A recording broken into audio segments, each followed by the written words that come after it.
nothing, you know. It's hopeless. For God's sake, can't you be quiet even for a moment? I never gave up. I just wanted to get out of here.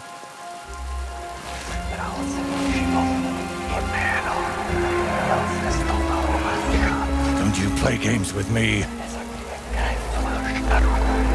can count yourself lucky I'm tied up. What a stroke of luck. You turned up just at the right moment, lad. What are you doing here? Well, nothing much. I was standing around when someone decided to tie a tree to me. It's awful. Jesus Christ be praised. Forever and ever? Would you be so kind? Sure. Why not? It's lucky you happened to pass by when you did, lad. I hate to think what beasts might be lurking in that forest.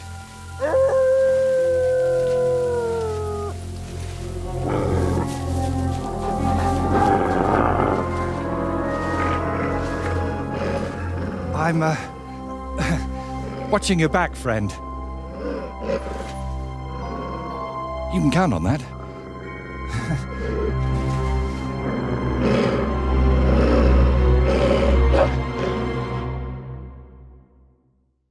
Man against wild beast.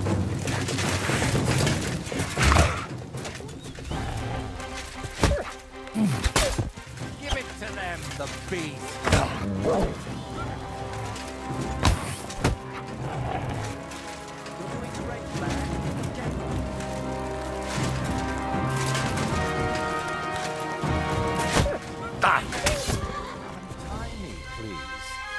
Not easy to talk to my hands bound. Could you please untie me? The wolves are gone, so untie me, please. Oh, thank you, lad. I'd like to embrace you now that I finally can. That's all right. What do they call you? Henry of Skalitz. And you are? Magister Voiticus ex Aridus. A pleasure to meet you, Henry.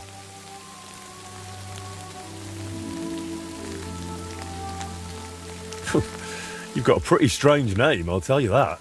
It's Latin, but you can call me Voiter if you like. It's not really my name, but what does it matter? And what were you doing tied to that tree? It's complicated. How can I explain? First of all, you should probably know that I'm a painter.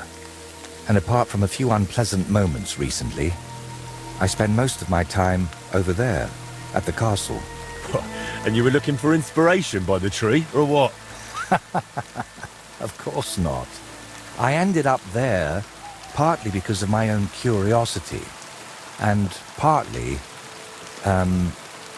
because of the rash nature of others.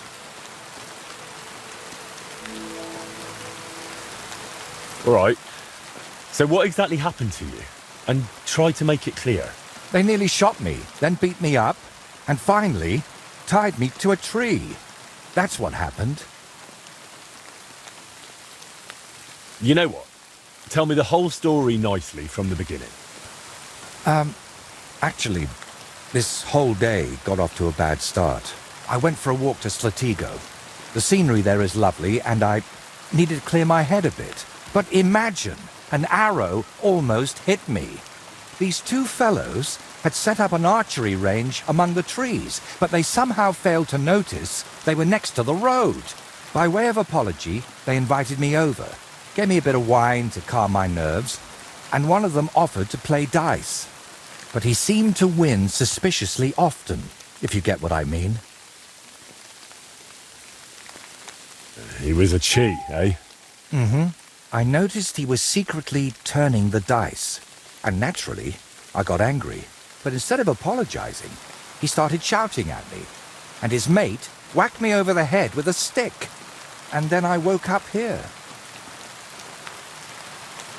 Oh, you're pretty lucky you survived at all. Luck had nothing to do with it. It's all thanks to you, my friend. Don't mention it. I was happy to help you. Really? Then maybe you could help me one more time. It certainly wouldn't be for free. And what exactly am I supposed to help you with? Leaving me here for the wolves apparently wasn't enough for those two. They robbed me as well. Just look around. Can you even tell if something's missing in this mess? Yes, my dice, and especially my set of brushes. I could live without the dice, but I can't paint with chicken feathers.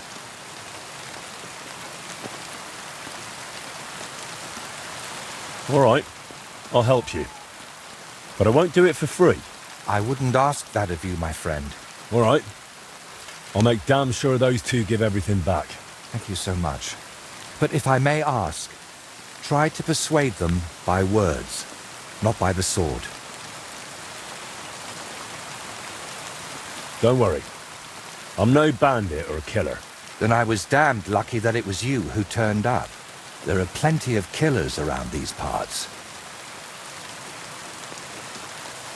By the way, what were you actually doing with that skull? It almost looked like you were talking to it. Well, sometimes I just do that to sort out my thoughts. Better than talking to myself, don't you think? There might be something to that. Just recently, I was talking to a ram. I hope you were only talking. The skull is simply something like my personal muse. It notices things I can't see, then tells me about them so I can paint them. Tells you? You don't mean that literally, do you? Well, even things without a voice can speak to you, my friend. So what is your name then? Voita, or that Voiti something? Well, that depends on who I'm talking to and where. But for you, I'm simply Voita. Nothing else is worth mentioning or appropriate to say. All right then. I'll go and look around for your thieves. Thank you. I'll head back to the castle for now and think of a way to repay you for all of this. You'll find me in the loft, in the tower called the Crone. But first, I'll tidy up here a bit and, most importantly, finally have a sit-down. You know, I was standing tied to that tree for quite a while, and these legs of mine aren't the youngest anymore.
My word. This is a nice workshop. I've never seen one quite like it. It's very modest. But if you're interested in the craft, feel free to look around. Just be careful not to get paint on yourself, or tread on a cat's tail.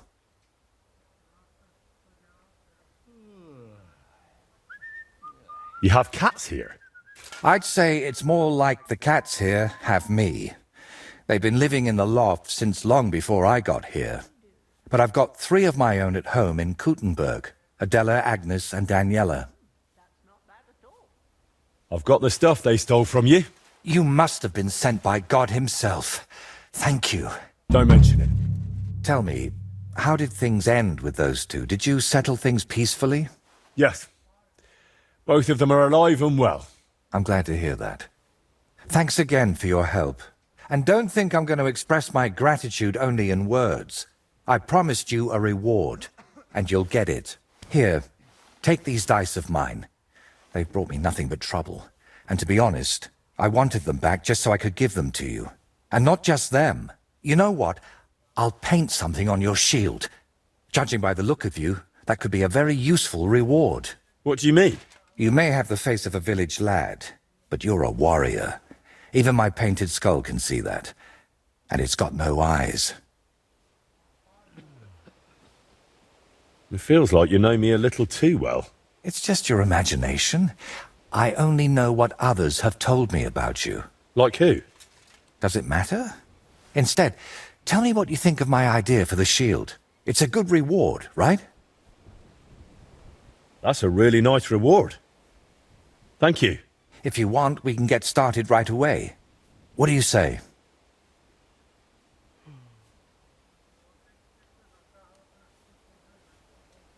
Can you paint a shield for me? By all means. What shield is it to be? I'll set up my paints. Meanwhile, set your shield over there on the table. We'll get right to it.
It turned out well, didn't it?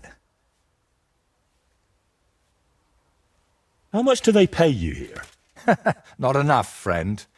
Definitely not enough to make up for all the trouble this job gives me. Trouble? Don't you just wield a brush?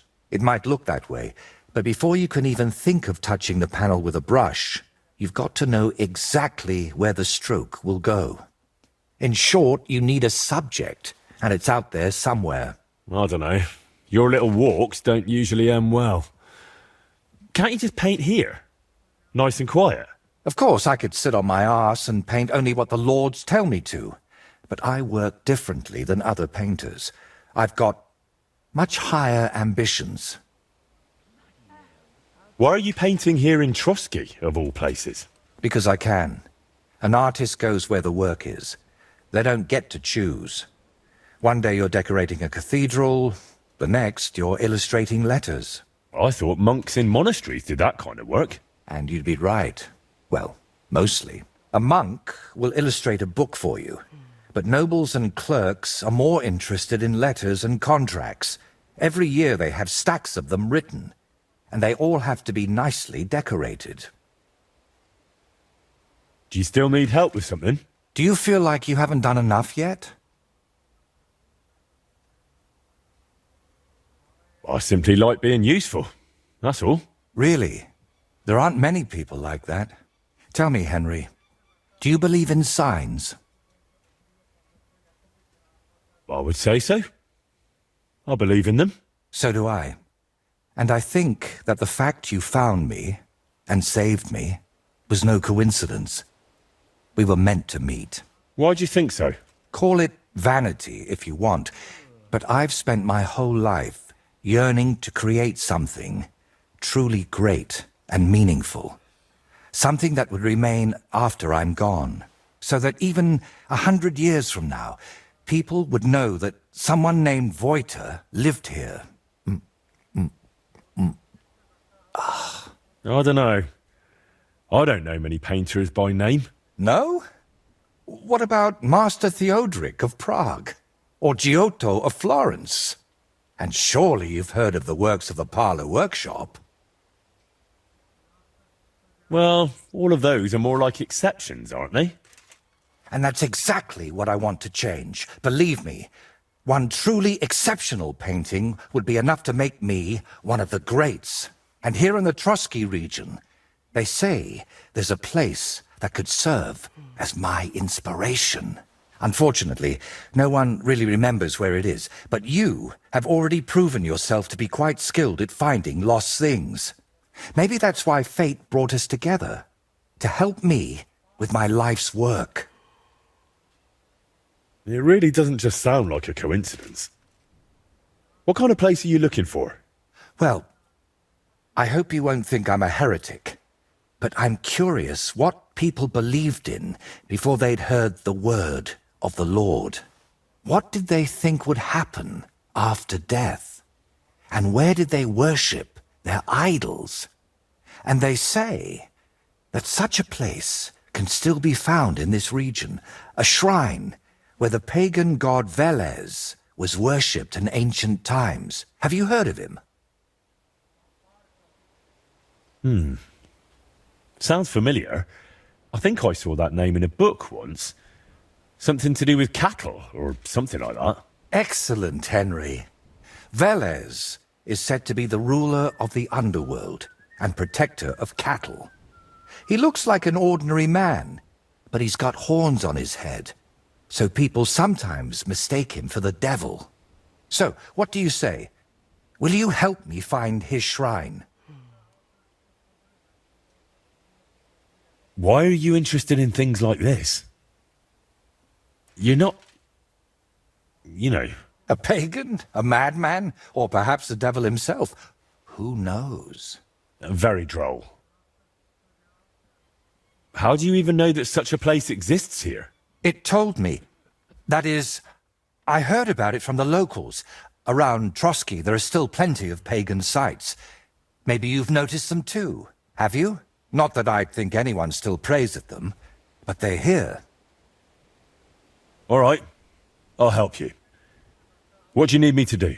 Go to Vidlak Pond, north of Takov, and talk to the old woman who lives there. You'll find the place easily. They tan hides there, so you'll smell it from miles away. The woman's name is Kvietoslava. She should know something about the shrine. Are you sure the old woman knows anything about the shrine or Velez? Absolutely. I've walked around Vidlak myself. There's a place on the hill above the pond that's called the Witch's Grove. I thought I'd find the shrine there, but unfortunately not. No horned head. So I asked the fishermen and tanners down below and found this Kvietoslava.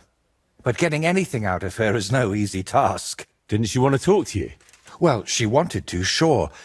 But her memory isn't what it used to be.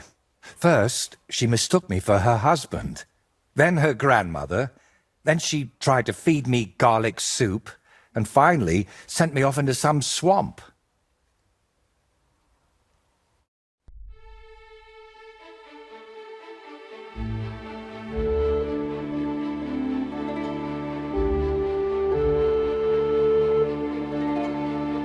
Good wife, do you know anything about a shrine around here?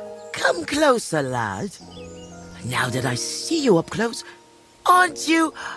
No, you're not. But you look just like him. Like who? Who are you talking about? My Vlasta. It's been so long since I've laid him to rest.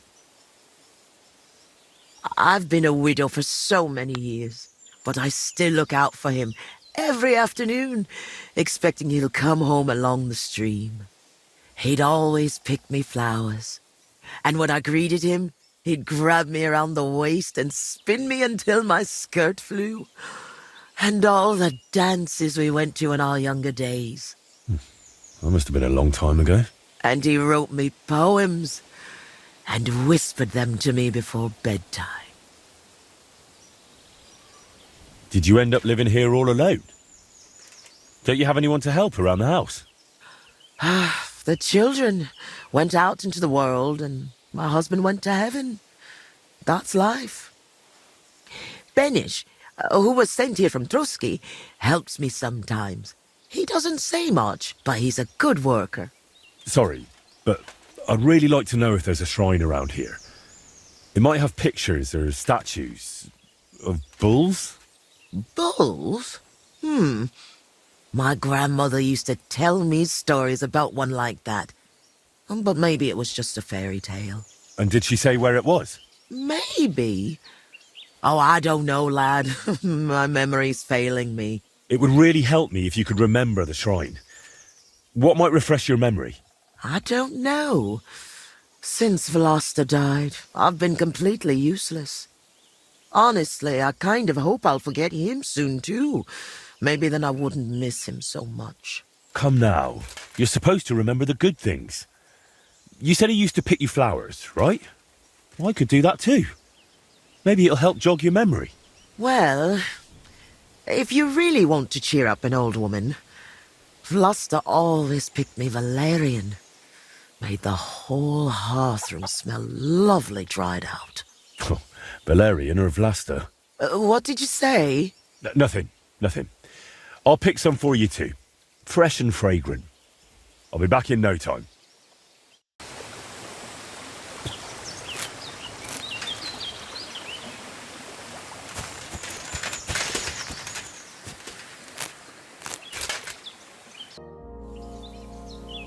I've brought you your favourite flowers. Really? Let's see. Ah, yes, valerian. Fresh, it smells almost as nice as my Vlasta. I mean, while he was alive. May God grant him heaven. Right. And how about that memory of yours? Is it any better now? Of course it is. I see it all now. Vlasta always brought me flowers and said, Květuška, put on your best dress, we're going dancing. Oh dear, I still have that dress, but I haven't worn it in years. Well, why don't you put it on? I'm sure it'd suit you just as well as it used to. Oh no, lad. It's had its day. Full of holes. The buttons on the sleeves are gone. I'd look like a ragged beggar. I wanted to mend it, but I can't even thread a needle anymore. My hands shake too much. I'll happily mend your dress for you. That'd be kind of you, lad. But I can't repay you in any way. If it helps you remember, that'll be more than enough for me. All right, then. Here it is, and take good care of it.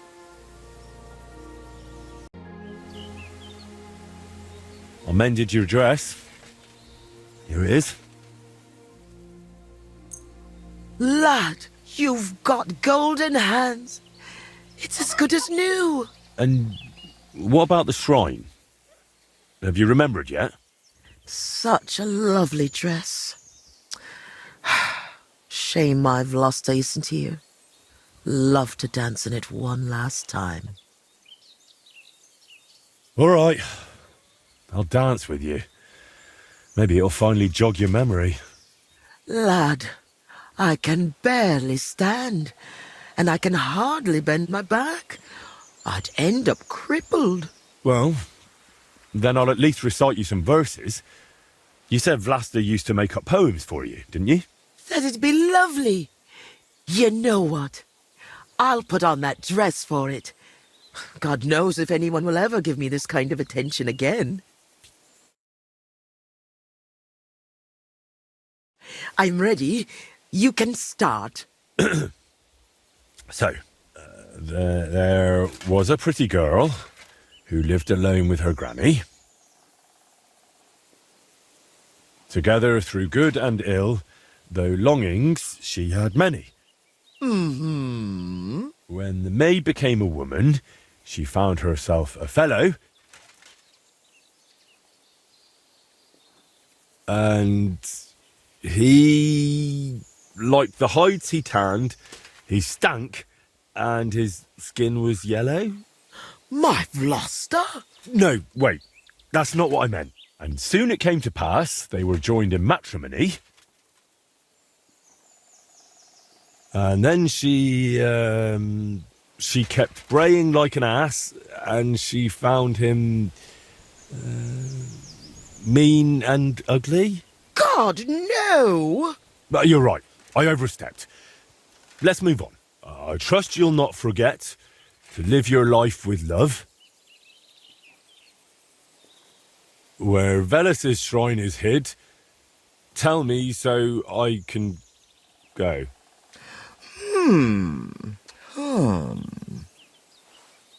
So? What do you reckon? Well, it wasn't entirely bad, no. I suppose I just imagined something different. But at least I had a bit of a laugh. You know, a granny like me doesn't get many chances like that. You don't happen to need help with anything else, do you? No, you've done more than enough for me. Go and live your life. You've got it all ahead of you. Since we're having such a nice chat, tell me, do you remember any pagan shrine nearby? Maybe one with a bull? Wait, that does ring a bell. Like someone's already asked me about it. No. Really? Do you mean the protector of cattle, Velez? My grandma told me about him, and even took me there once. I was so scared. That must be... Because he had horns, see? I thought he was the devil himself. I hid under my grandma's skirt, and she started laughing. God, why dost thou torment me? But where was it?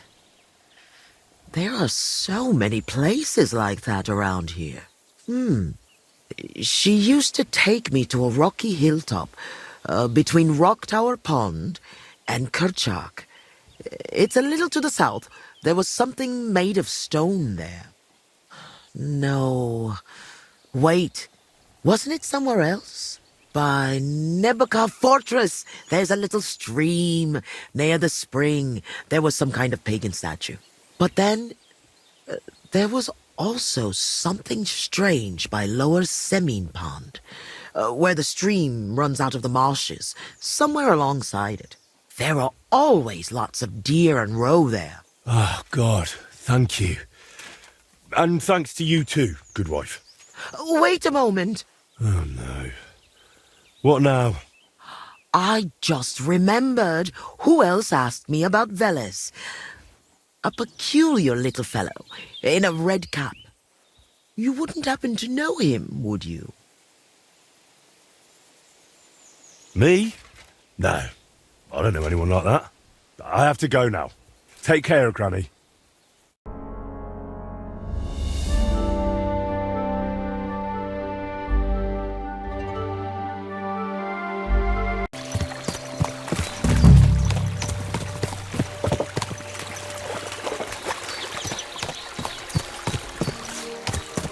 Who's there? Fuck off before I kill you.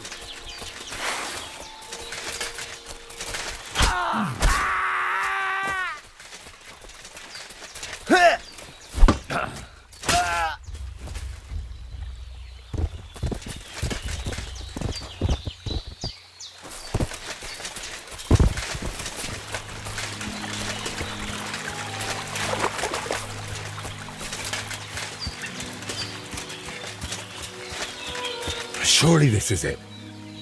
I need to see it from close up. Oh, Corva. I found the shrine. There's a man here with a knife in his head. Before I bring Voita here, I need to make sure it's safe.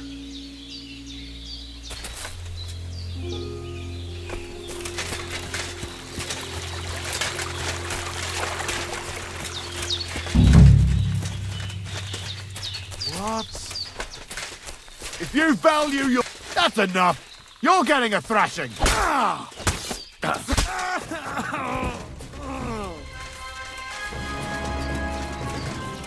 Now you're gonna get it! Attack! Come and help us!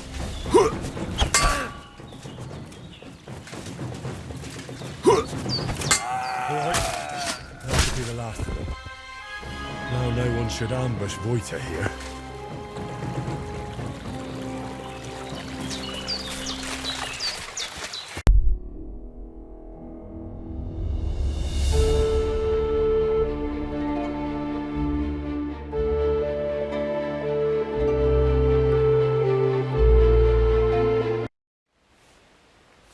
I know where the Vela shrine is. There was a small band of bandits there, but don't worry, I took care of them. Bandits? And tell me, did one of them have a distinctive helmet? I don't think so. They look like any other local thugs. Why'd you ask? Oh, it's nothing.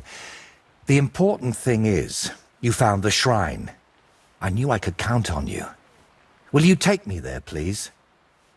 Sure. We can set off.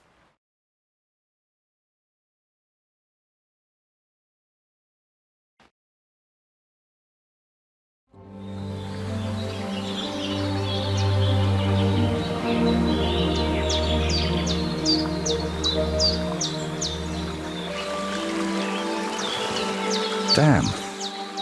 I painted him with an extra tooth. Well, let's just say it's a happy little accident.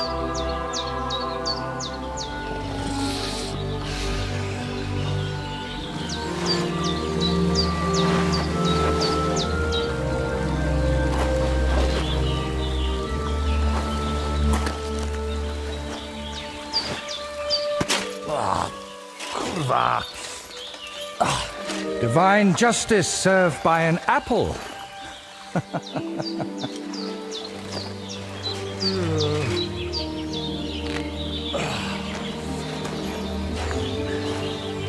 Is it done yet?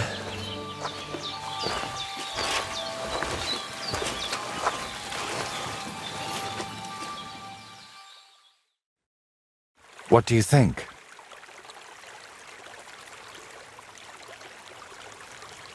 Wow! Now that's what I call a painting. Not that I know much about it, but I really like it.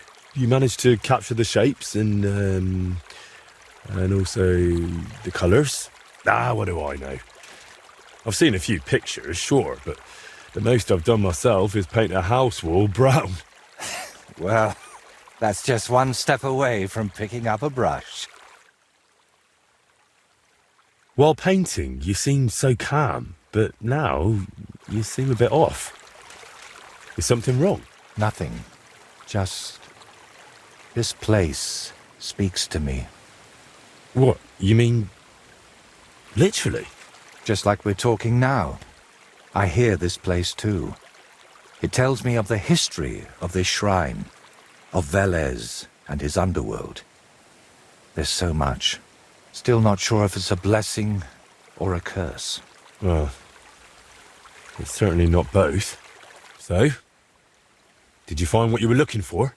What I needed, yes. What I hoped for, sadly, no. It's not the kind of peace that will endure through the ages. Chin up. Maybe the lords at Trotsky will like it, and you'll make good money from it. Oh, the lords will like any kind of hack work. I'm toiling over this for entirely different reasons. What reasons? Why are you chasing some grand masterpiece? Let's just say I'm doing it for my own peace of mind. And what now? I'm done here, so I'll head back to the castle. If you'd like, I could paint something on your shield while I'm there. Maybe a horned head? And while you're at it... Oh, no. You've got another job for me, haven't you? I thought you'd be pleased. You're the one who asked me for something like this not too long ago. But don't worry. I've just got this one little idea, and I want to know what you'll think of it. Don't you want to tell me right now? No. I need to sort it out a bit first. Otherwise, you'd start thinking I'm mad. Don't worry. I wouldn't think anything like that. That's noble of you. But I'd still rather talk it over at Trotsky.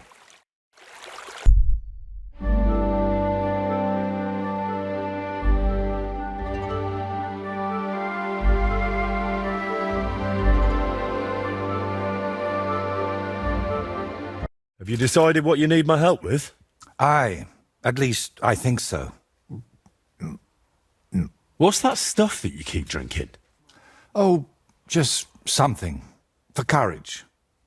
Better tell me, do you know the saying, the ends justify the means? I've heard it. I've always hated it. But lately I've been wishing it were true, and that God would be gracious to me. That sounds like you need a priest, not me. What I really need is paints. I'm running out. And what has God's grace to do with paint? Well, I want to try something. Unconventional. You know, pigments are often mixed with egg yolk. It makes the paint more durable and resistant to mold. And I want to use an egg that probably no one has tried before. And before you ask, just about everything from the bird kingdom has already been tried. I've fallen out of trees chasing that idea. That would explain a lot. I know exactly what I need. But I can't do it all alone. Oh, come on, just tell me what this is about. In short, I want a basilisk egg.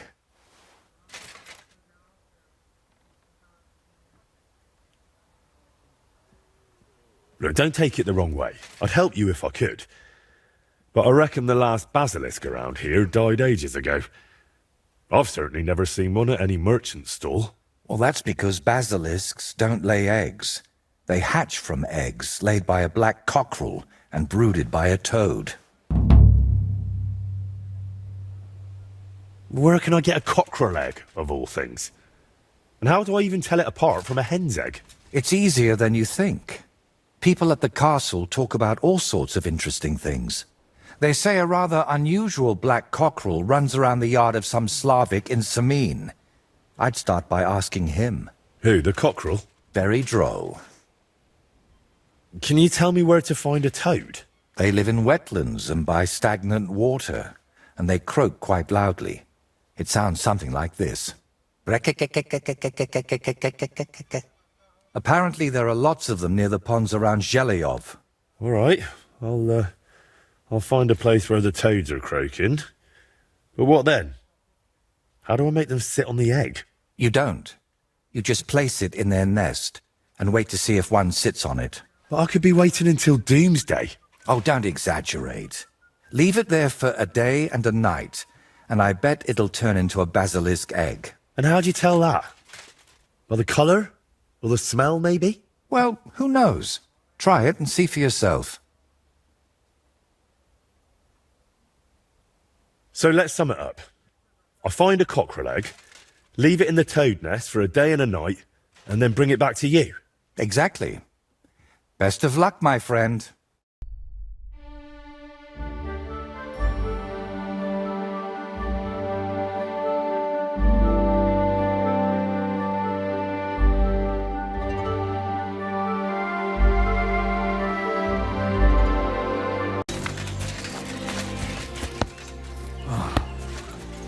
Just a bit more.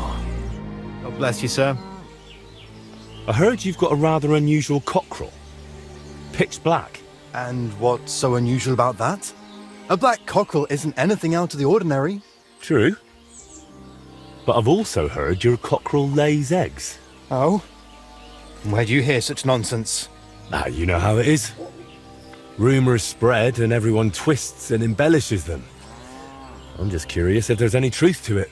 Someone must have been pulling your leg. I don't have any cockerel like that.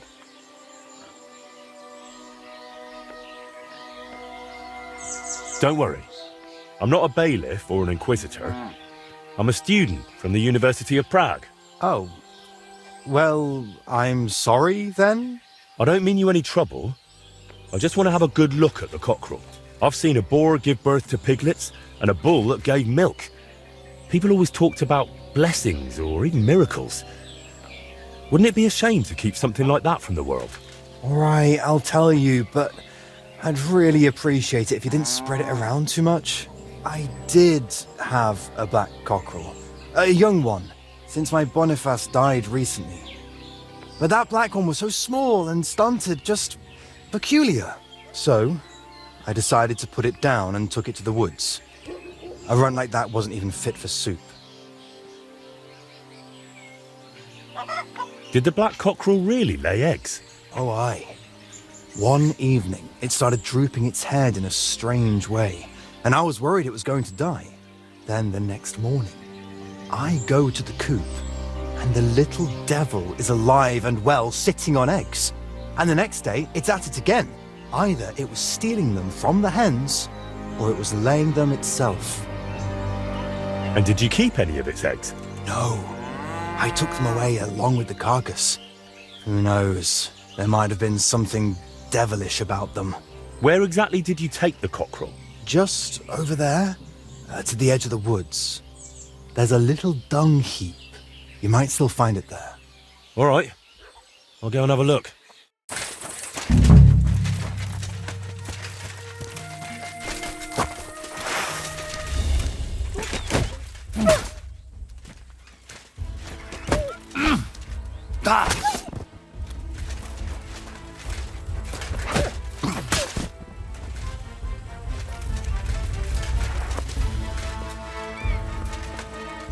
Here he is. Poor thing. Let's hope the egg's here too.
The toads are croaking here. There's a nest, and I've got the egg from the black cockerel too. So let's do this. All right. Now it's just a matter of waiting a day for the toads to brood it. But I'd better leave so I don't disturb them while they're in. Bloody hell.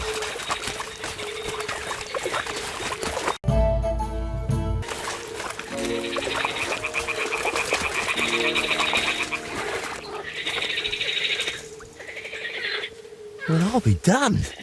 It completely changed colour. Or maybe it just got mouldy. Well, Wojtek can decide that for himself.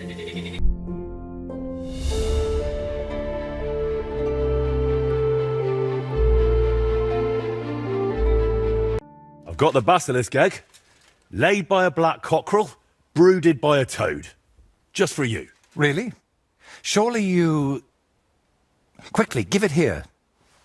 Oh, sure. No need to thank me. Sorry, of course. I'm grateful, and I will reward you. The basilisk won't hatch from the egg, but it would look great on a shield. I could paint it for you, as a keepsake. I don't have any coin right now, but you know what? Take this ring of mine. If you don't like it, you can at least sell it for a few groschen. Thanks. Glad I could help. So, what now? Are you going to crack the egg already? As soon as I've prepared everything I need. But I'd like some peace and privacy for it, if you don't mind. Seriously? I just want to watch. No, you distract me. Understand that I have to handle something this rare with extreme care. Fine. Sorry. I reckon I'll leave then. Wait, I didn't mean it like that. I just need peace. My head's a bit of a mess right now.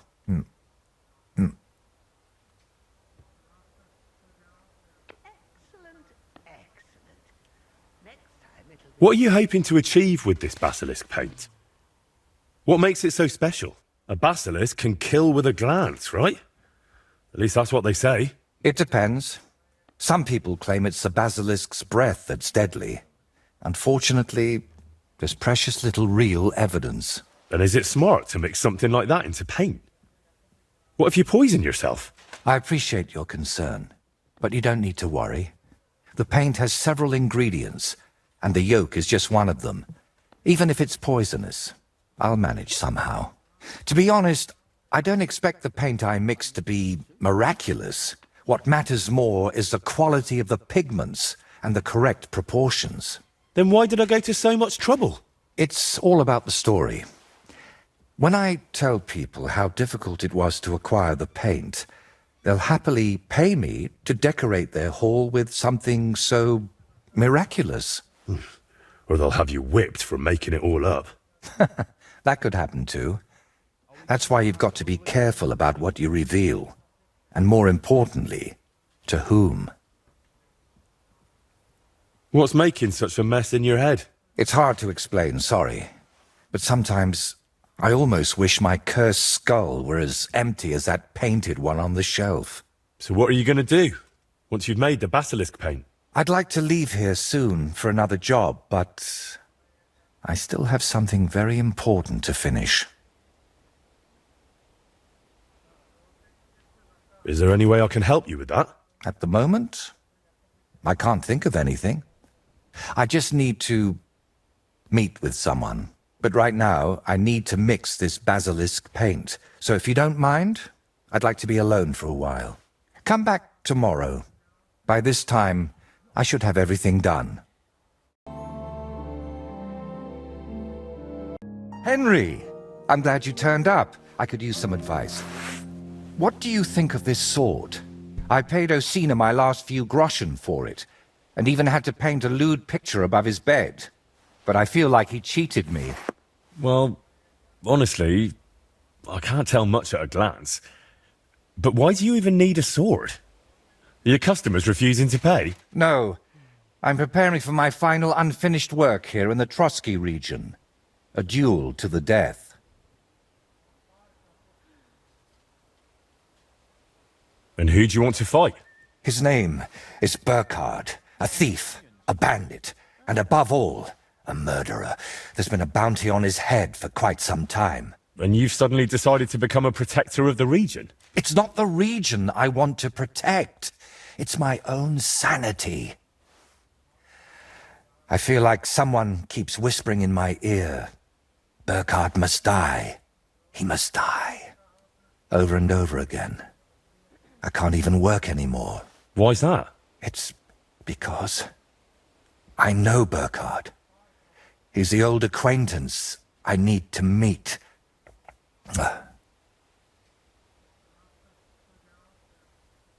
What kind of man is this Burkhard, anyway? A vile one, if you can call him a man at all. He's known for beating his victims to death with a helmet, just for pleasure. He even has a special notch on it, just for that purpose. Well, if you've known this man for so long, why are you only deciding to get rid of him now? Don't think I just woke up one day and decided to go kill him. Honestly, when I found out he was here, my first thought was to run. But on my way out of here, I was nearly hit by an arrow. The archer and the gambler? Mm-hmm. I realized it was a sign. I couldn't run, so I started looking for ways to get rid of Burkhard. What kind of ways? I'm not sure I should even tell you. Look at me. At everything I've done for you. Don't you think you can trust me? Henry. My friend. All right, I won't beat around the bush. You know how I said I feel like someone keeps whispering in my ear, Burkhard must die. He must die. I can't sleep, eat, or work because of it. So I've tried to get that murderer out of my head using some unchristian methods. That shrine and the egg, they weren't about my artistic experiments, but my desperation. What were you doing at Veles's shrine? When our Lord wouldn't help me, I tried praying to someone else. What was the egg for? You're not hunting down a basilisk somewhere, are you? No, definitely not. I really did use it for the paint. And also for a kind of prayer. Holy Mary. She wasn't the one I prayed to. You've just been leading me on this whole time. I can't deny it. But thanks to you, I've had some good days. Well, that's nice for you. I'm sorry. I know I used you. And I regret it. You'll go to hell for this. And I'll probably join you because I helped you. You didn't know anything. God will surely understand that it's all my fault. You know what? Let's not talk about it anymore. So, you're just going to trade your brush for a sword and kill a wanted murderer, yeah? What else can I do? I can't get him out of my head. And the law clearly doesn't care. So let God judge us. I'll challenge Burkhard to a fair duel. I don't mean to underestimate you, but there wouldn't be anything fair about that.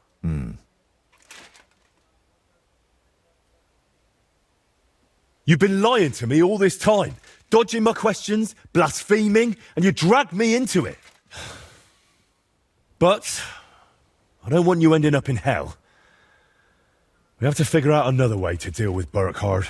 I don't see any other way. I've waited 35 years to see someone take down that bastard. And in the meantime, he's lived his whole life in freedom. Do you know how many lives he took from others? I'll take care of him myself.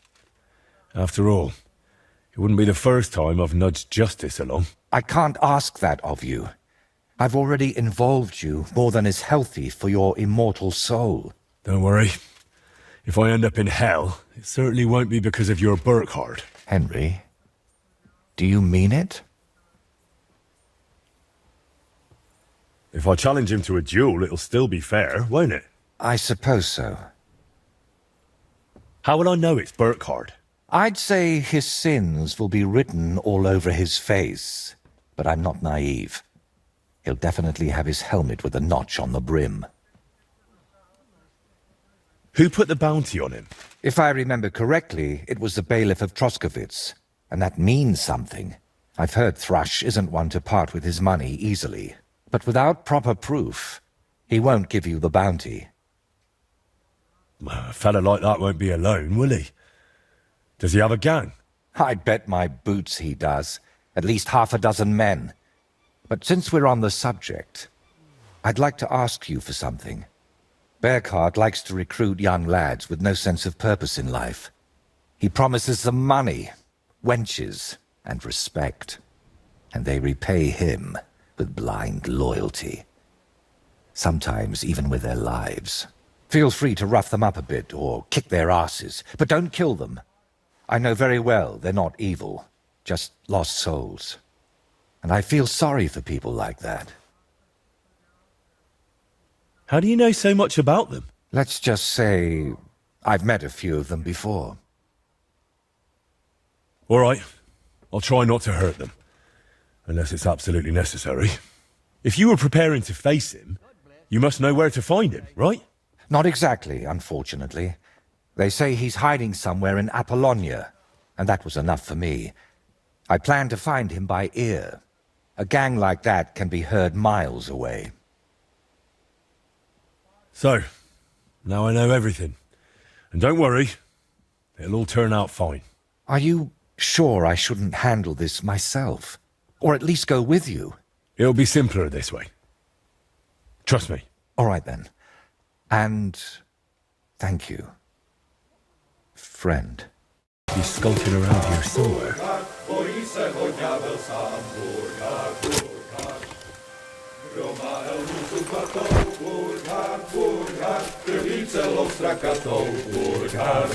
Down right now and get the hell out of here.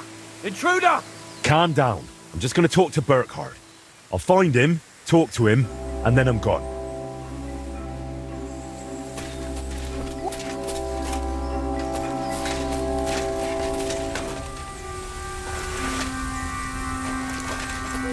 What are you doing with that weapon?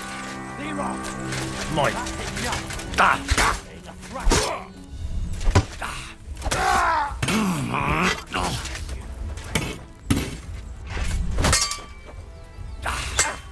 I'll beat you to a bloody fucker! Do it! Just getting warmed up, you shit!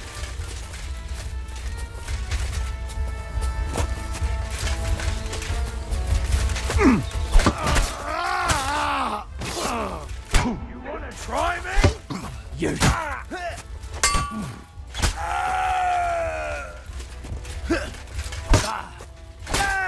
Show your stuff.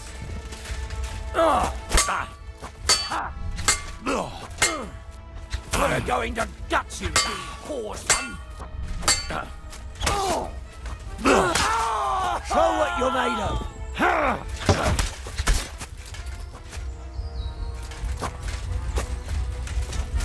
I'll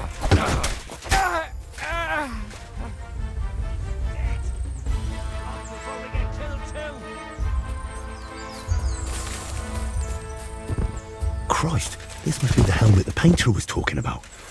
I should take it as proof.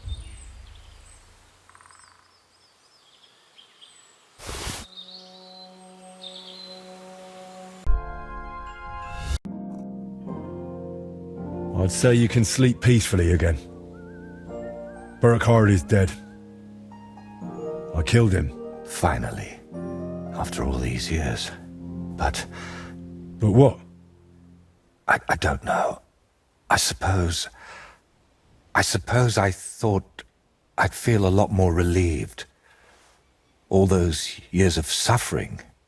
And what's at the end of it? Still the same emptiness. But don't let that trouble you. Tell me what you did with Burkhardt's gang. Of course, I was careful. They didn't even notice me. But whether any of them will change their ways, I can't say. Maybe I just made someone else's life harder in the future. That's possible, I won't lie to you. But even so, I'm proud of you. By the way, what about Burkhardt's helmet? Do you have it with you? Sure. Why do you ask? I was just thinking it could use a splash of color.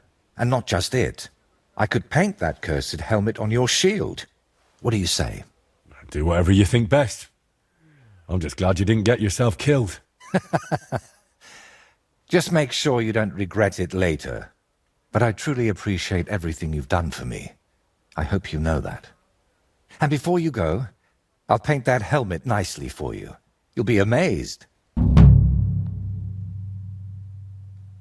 Now, gratitude is a fine thing, but still. I saved you from wolves, looked for pagan shrines and basilisk eggs for you. Don't you think you owe me something? If it's about coin... To start with, a few clear answers would do. What's your real name? Voiter doesn't seem to suit you. And that Voitechus? I can never remember it. See? And both are true. One in Czech and the other in Latin. But I've had many names in my life. Some completely ordinary. Others so grand they'd leave you breathless. But just call me Voiter. And don't trouble yourself with the rest. Oh, would it change anything between us if I told you I'm now Wizard Zito or John Barleycorn? Where did you get that skull of yours? What kind of question is that? Where did you get yours? What? Well, obviously, it's mine. I've had it since I was born. See? And it's the same with me. Maybe I didn't have it in the cradle, but it's always been here. waiting for me. Somewhere. How did you really find out about Velis's shrine? Even the locals have almost forgotten it.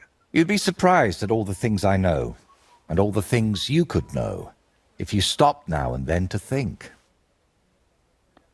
What really happened between you and Burkhard? You said you knew him. How? Henry, please, don't ask me about him. I'll gladly talk with you about anything else, but I want to put him out of my head for good. Out of both of them. Well, thanks a lot for your answer. Are you angry with me? I swear I haven't lied to you. Only because you didn't tell me anything worthwhile. You're quick to change your tune, aren't you? It's just... everything is more complicated than it seems. But you're right. You deserve an answer. Except, between these walls, it's hard for me to open up. I need to be on solid ground, at home, to speak more freely. My work here in the Trotsky region is finally done, but I'll stay a little while longer. I'd like to get to know the place better, and with a bit of luck, I won't end up tied to a tree this time. But I'll head home soon, to Kutenberg. You know what? Stop by and see me there sometime. I'm sure we'll have plenty to talk about.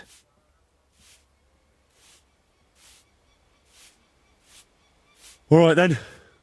I'll meet you in Kutenberg. I can't wait, my friend.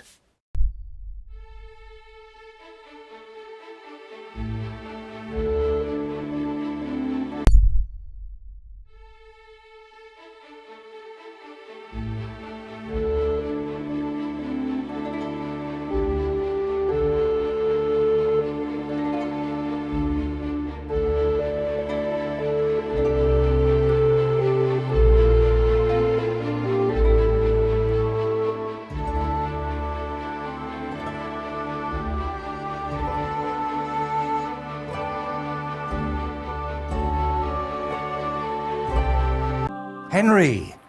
So you finally came. Welcome to my workshop. Wow. This is practically a palace. I didn't expect you to be so well off. Well, since I bought it, I'm not anymore. The previous owner was more than happy to get rid of it. Unfortunately, when I fell through the rotting floor in the upstairs room, I understood why. I've spent the last few years trying to fix it up, but you know how it is. Never enough time, and it costs a fortune. But don't worry. I didn't invite you to help me build. Indeed. I'll be happy to lend a hand. Thanks for inviting me. I should be the one thanking you for everything you've done for me. But first, I need to show you something. Come on. So, what do you think of it? Well, honestly, I don't see much in it yet. I admit, right now it's just a few strokes, but can't you see what's in them? Try looking to the future a bit.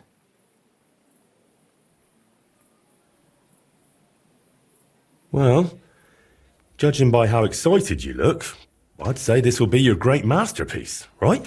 Exactly. My whole life, I've hoped to paint something amazing, something people will remember even 100 years from now.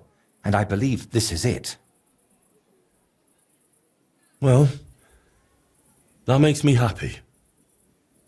So what's it going to be when it's done? An altar. The greatest and most magnificent thing you can ever paint. Frescoes of hunting scenes are nothing compared to this. The abbot of Sedlitz monastery got a St. Vitus relic from Sigismund and wants to redesign half the chapel for it. The best craftsmen in the entire town are working on it. The best? So how did you end up involved in it? What the hell are you doing here? I just wanted to greet an old friend. It must be 20 years since we last met. Who is that man? It's hard to believe when you look at that mug of his, but he's called Bellissimo.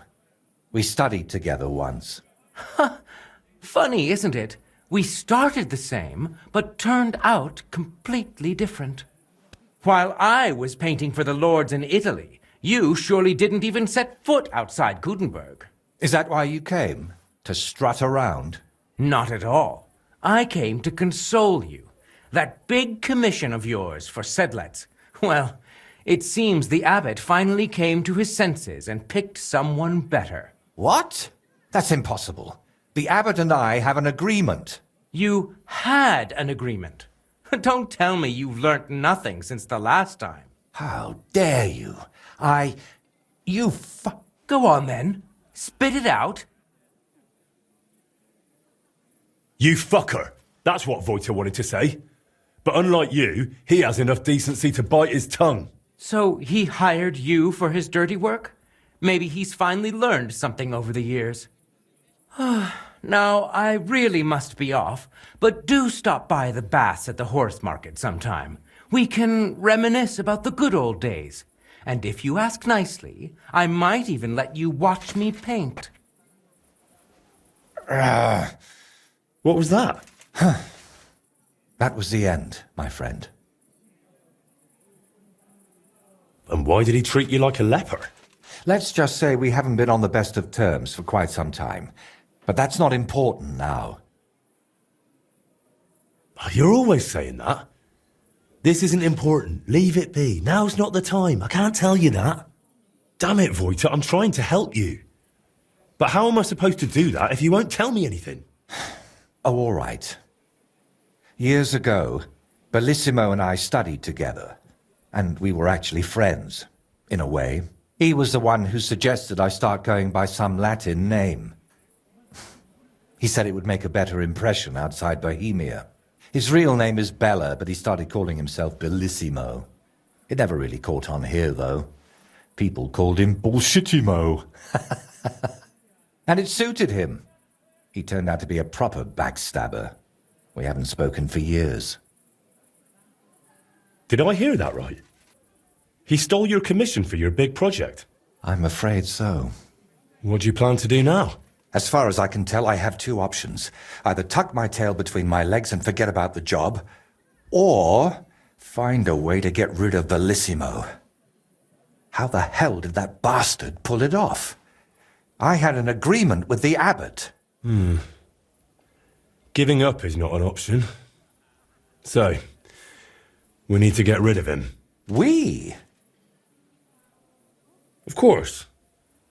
You didn't think I'd leave you to handle this on your own, did you? Could we steal his brushes? Like they stole yours back in the Trotsky region? I get why you'd think that, but you're forgetting. This is a big city. Bellissimo would have new brushes in a few days. It wouldn't even slow him down. What if we dug up some dirt on him and explained why it'd be in his best interest to give up the commission? It's true that Bellissimo's conscience is filthier than my apron, and it doesn't even bother him. Did you hear the way he smugly invited me to the baths? Ha! But you know what? You should pay him a visit there. Try to find something we can use against him. And more importantly, how the devil he managed to snatch that job away from me. Where did Bellissimo say you should visit him? At the baths near the horse market. We used to go there together. And it seems he's decided to move in there now. Oh, yes. He always dragged me to the baths. Spent his last groschen there. And when they threw us out, we went next door to the garden. Bellissimo even set up a small workshop there for himself. At that time, I had no idea what kind of scoundrel he truly was. Do you think he tells his secrets to the bathmaids? Girls usually don't care much for the ramblings of an old rake. What do you mean, old? Bellissimo's 6 months younger than me. And you'd be surprised how captivating he can be. People always ate out of his hand. Even I once did. All right. I'll go to the baths and see if I can dig up some dirt on him. Ask the proprietor about him. Her name's Beatrice. We know each other a bit, so she might be willing to help us.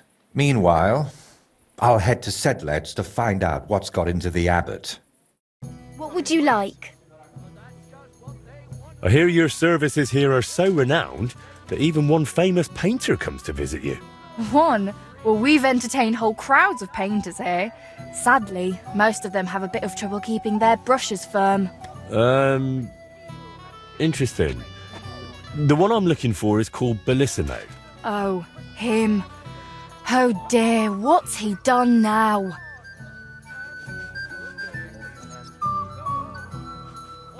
Do you expect him to do something? Well, I'd say he's already done something, and probably rather nasty, since suddenly he's acting all saintly. But I don't buy it. What's the point of praying if he gets drunk like a pig every evening afterward? That Bellissimo robbed my friend of his job, so I want to settle things with him. Well, that's certainly not the first time and won't be the last. But if you're planning to break his face, kindly take it outside. What do you even have against him? Doesn't he pay? It's not that, but he drinks like a fish. And when he's finished everything he's got upstairs in his room, he comes down among my guests. How many times have I had to kick him out to sleep it off in that shack of his, in his garden, opposite the bathhouse? Oh, you couldn't even imagine the things drunks like Bellissimo think they can get away with around my girls. What's Bellissimo been doing to you girls?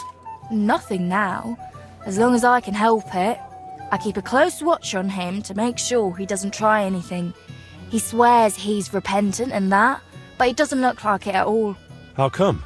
Because he's just an old drunk and a lecher. When I was a little girl, I actually liked him. Even his friend. They were always laughing and sketching something. But then I found out what a scoundrel he is. And the fact that he kneels to pray in his old age now and then, just for show, doesn't change a thing. Listen, you said Bellissimo used to have a friend. Was his name Voiter by any chance? The very one. Well, do you know him? Well, a bit eccentric, but a really decent fella. Maybe too decent. What do you mean by that? Oh, nothing. I curse about Bellissimo because he drives me mad, but I don't feel right telling you about Voiter. You can tell me. Voiter is my friend. I'm helping him with something now, but you know him. He doesn't tell me everything. And I'm afraid that without the whole truth, I might only end up harming him. Fine, all right. You know, Voiter and Bellissimo were friends. Well, friends. Bellissimo kept dragging Voiter around, and Voiter was too meek to say no. Bellissimo even stuck his nose into Voiter's first big job, but then he managed to have Voiter kicked off the job and took all the benefits for himself. But how he pulled that off, only the two of them know. What's the story with Bellissimo's piety? I'd like to know that too. When he first came here, he kept crossing himself as if the devil himself was standing behind him.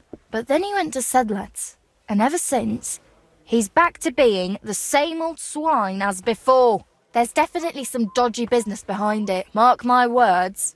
Where would I actually find Bellissimo? Like I said, mostly here, in the baths, in that garden of his, just across the street, or up in his room. He spends most of his time there. And what does he do there? Paint? More like getting plastered. Drinks all night till dawn, then spends the day sleeping or sitting in the garden. Which room belongs to Bellissimo? I'll tell you exactly. The one that reeks of booze the most.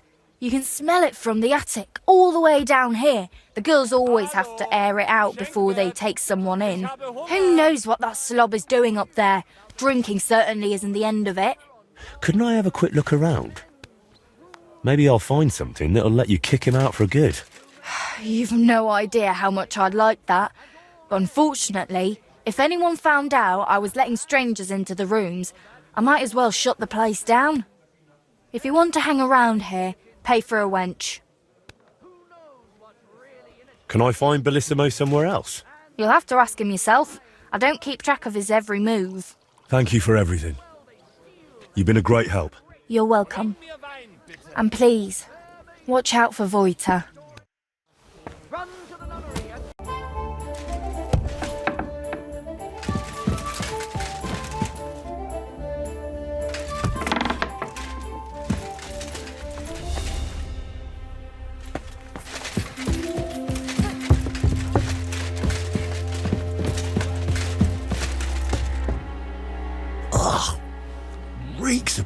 in here. This must be Bellissimo's room.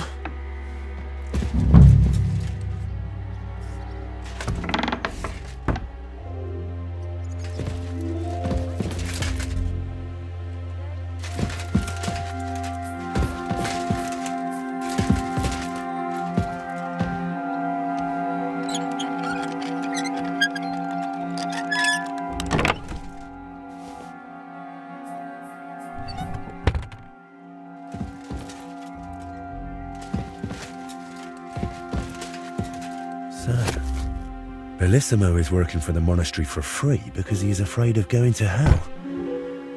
That could come in handy.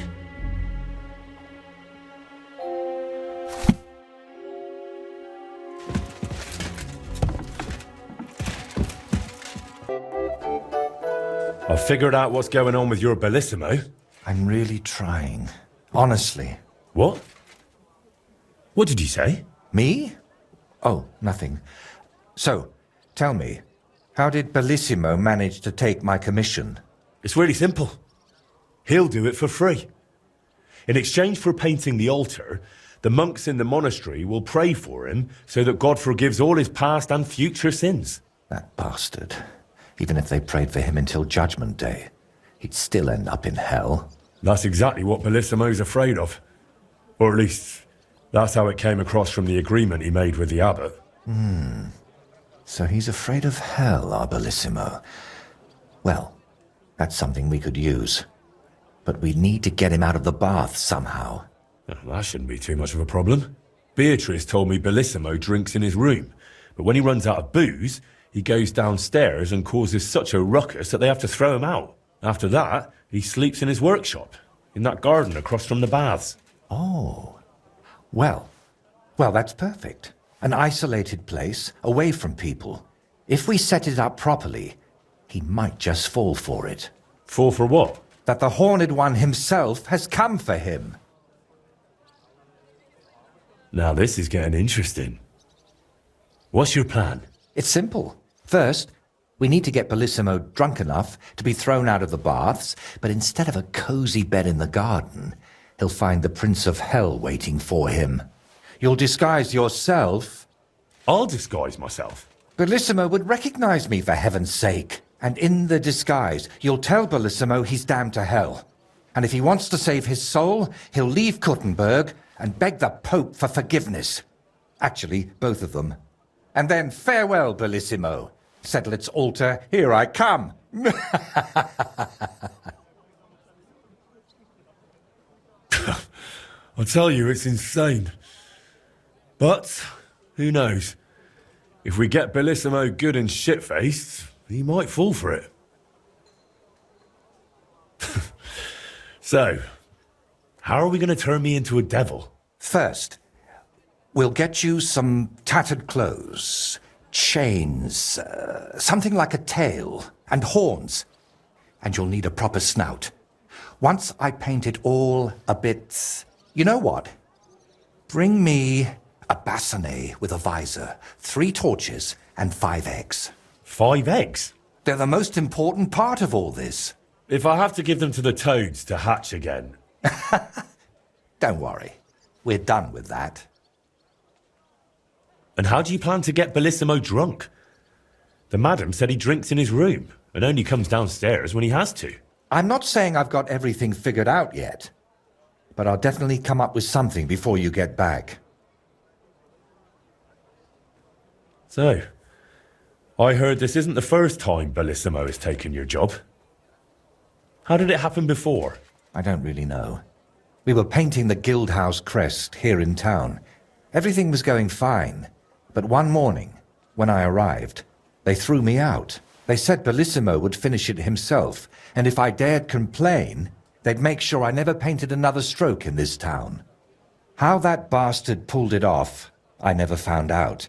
And honestly, I don't even want to know anymore. It's in the past. I just want to get this commission back. All right. I'll go and gather all those things. I brought the things for the devil costume.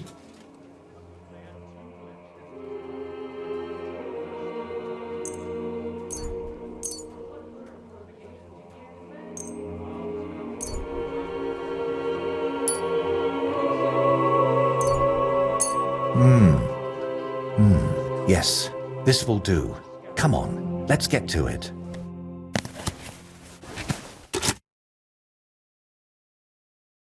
Well, that's that. What do you think? Well, I didn't much believe in it, but even I'd shit myself with fright from it. Shame I won't see the look on Bellissimo's face. Right, take all this and get going. We've got a lot to do. First, you need to get Bellissimo drunk enough to be thrown out of the baths. Then, when he's sleeping in the garden, you'll decorate the place a bit, light the torches, and then Bellissimo will know hell on earth. How do I get Bellissimo drunk enough to end up in the garden? Beatrice said he goes there when he gets thrown out of the baths, right? That's exactly what you need to arrange. Sneak into his room and take all his booze. Then, when he goes down for a drink and gets a little tipsy, you sit with him. After that, keep pouring it down him until he causes a scene and gets thrown out. But be careful not to pass out before he does, and make sure to wait until he's a bit merry, so he doesn't catch on to you. How do I turn Bellissimo's garden into hell? I'll help you with that, if you like. While you're getting Bellissimo drunk, I'll paint a devil on the wall and smoke up the place with sulfur. Then you just need to light the torches you've gathered and dress up in that costume. Do you really think Bellissimo will fall for it? Don't worry. The garden will be dark. He'll be drunk, and you'll look like the Prince of Hell. That's bound to rattle his guilty conscience. Just talk about sin and how you've come to take him to hell because his time has come. And don't do any silly antics like boo-boo. And why did you need the eggs? I'll have them for breakfast. You're a right cunt. All right. Let's get it over with. Chin up. The Prince of Hell can't be a crybaby.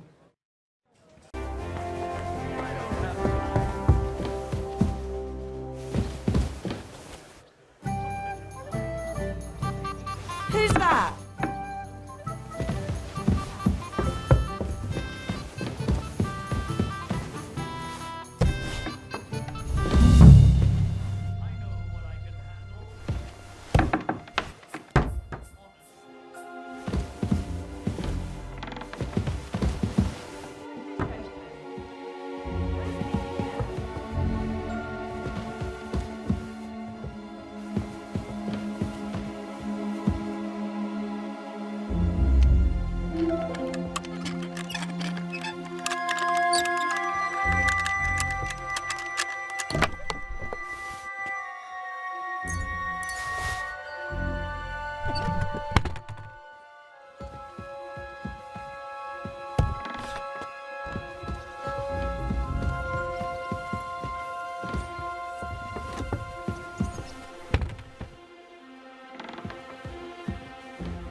Greetings. Care to have a drink with me? Indeed, friend. Booze is my middle name. But hey, you look kind of familiar. Haven't we met somewhere? No, wait. Maybe somewhere else, right? No, I just have one of those familiar faces. Come on. Drink before it gets warm. You're right. What should we toast to?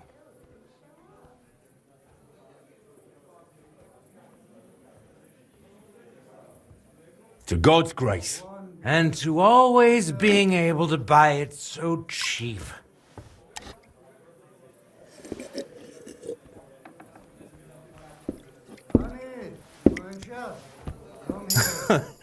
Oh yeah, God will have to turn a blind eye to me.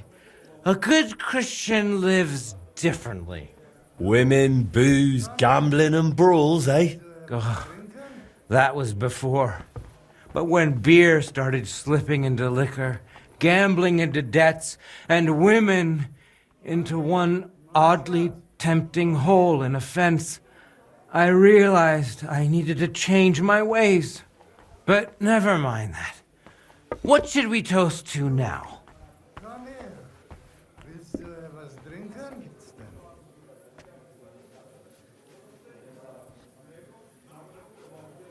To truth. The only path to freedom.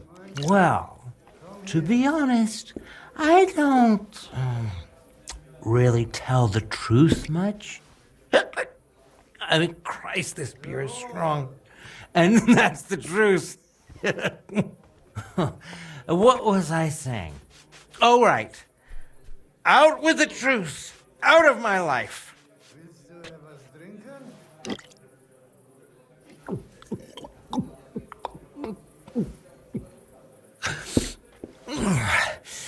I don't know about you, but I'm still thirsty. Let's have another one, eh? One for the other leg. We already did one for the other leg.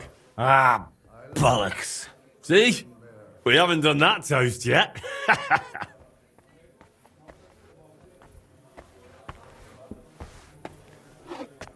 Did I hang up the...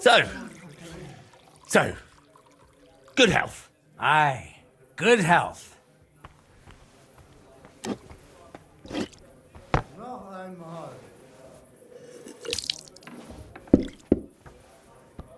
By the way, do you know why the beer here is so damn good?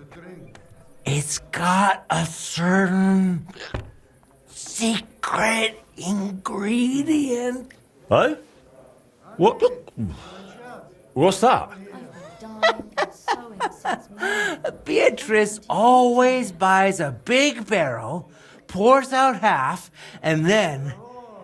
And then what? And all the girls here take turns bathing in it, one after the other. Hey, I'm feeling a bit odd. Maybe I'll just lay down under this table, what do you think? Don't throw up on me down there, all right? What? Under the table? Oh, you're supposed to get kicked out, so you go to the garden. I mean, that is... Oh, damn. Just under the table. Listen, friend.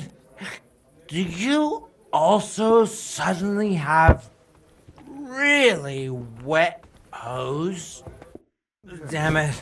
I want The to ground keeps getting closer and closer. Oh, damn it. The idiot passed out. What now? Oh, well. Nothing else for it. Wake I'll have up! to carry him to the There garden. you go.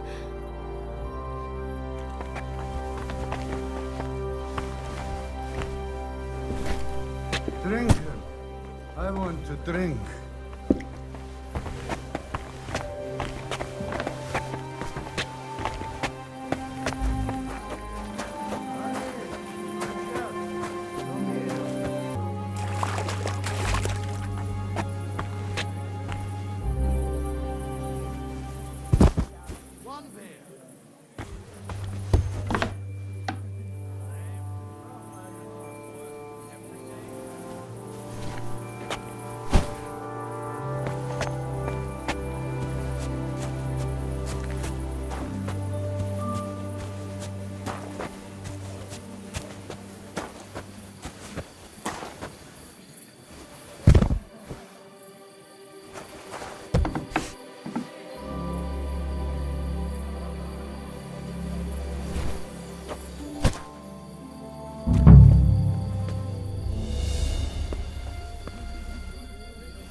Sleep sweetly, Bellissimo.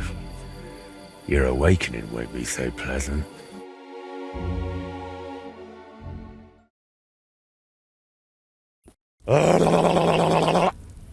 What the hell is all this racket? If I get you, I'll... Oh, fuck. Bellissimo, I have come for you.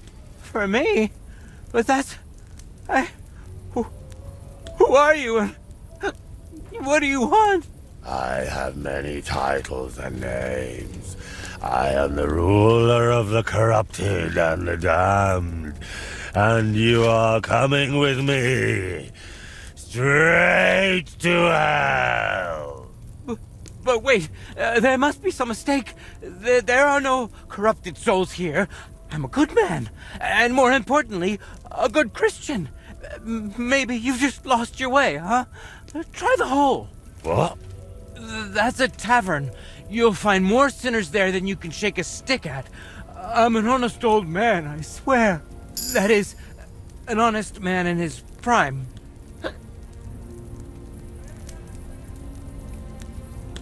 Is an honest man someone who drowns himself in booze every day? Booze? Me? That's just bad digestion. No matter what I drink, it all ferments in my stomach. That's how I've always been. And it's the same with food. Honestly, no matter what I eat, I always throw up tripe soup. Tell me, is it honest to lie with harlots? And even with another man's wife? But that was just once. Maybe twice at most. And if you mean the baker's wife, that wasn't my fault. I honestly thought I was kneading dough. I didn't notice she was leaning over the trough. And all the lying? Do you think that's honest too? It's tough, Lord of Hell. I'm not really well learned. How am I supposed to always tell the truth when half the time I don't even know what it is? Sometimes things just slip out. Enough! 3 answers. 3 lies you've given. 3 lies? Oh, dear Lord. Lord of Darkness, have mercy on my vessel. My vessel of sin. I haven't done anything that wicked. Certainly, I've had a few drinks and made up a story or two, but who hasn't? I don't have any truly big sins.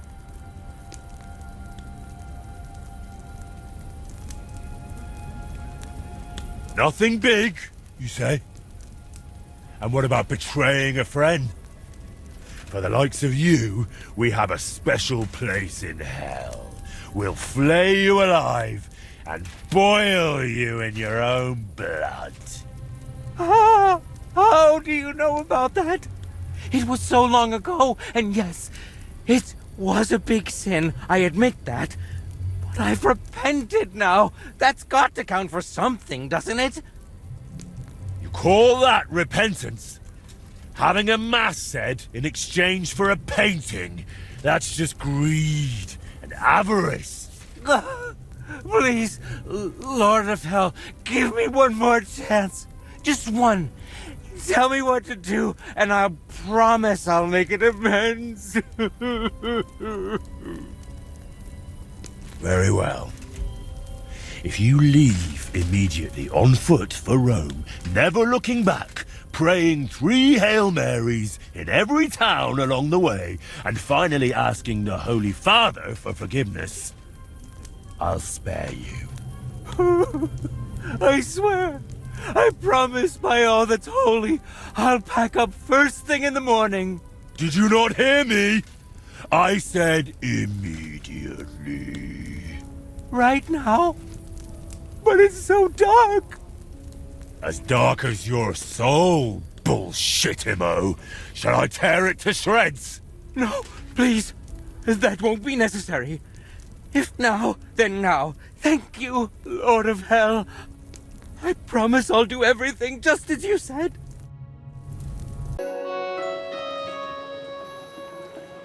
Congratulations, my friend. You just landed yourself a very important job for the Sedlets Monastery. What?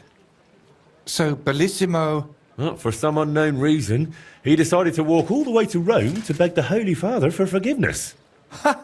You really pulled it off, Henry. Or should I say, Lord of the Underworld? Finally. Soon it'll all come together, Voiter. You'll see.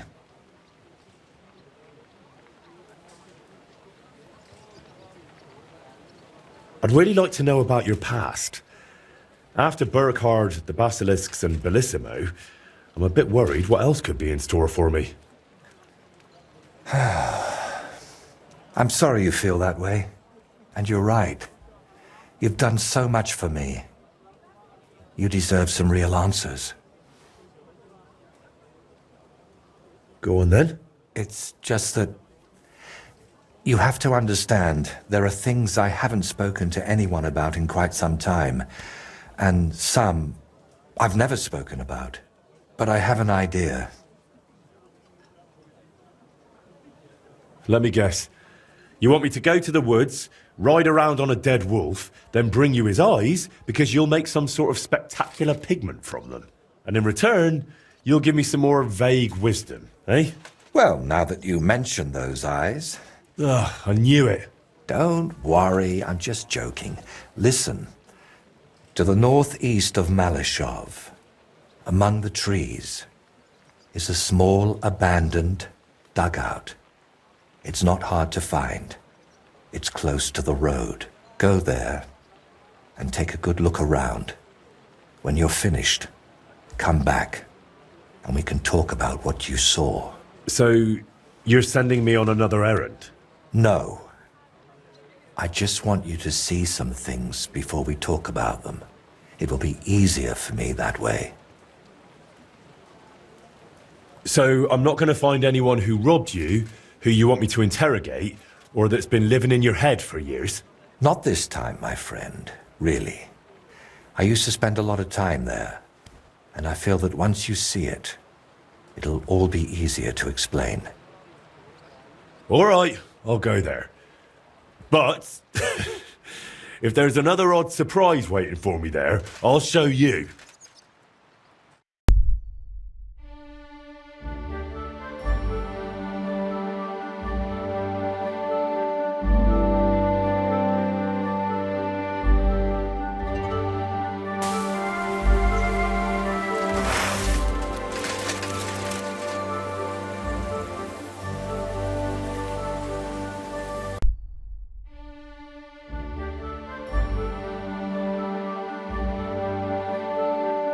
Where Voita wanted me to go. But there's someone living here. Ugh. I suppose I'll ask if he knows anything. What the hell are you doing here? Who sent you? I'll kick your ass! You swine!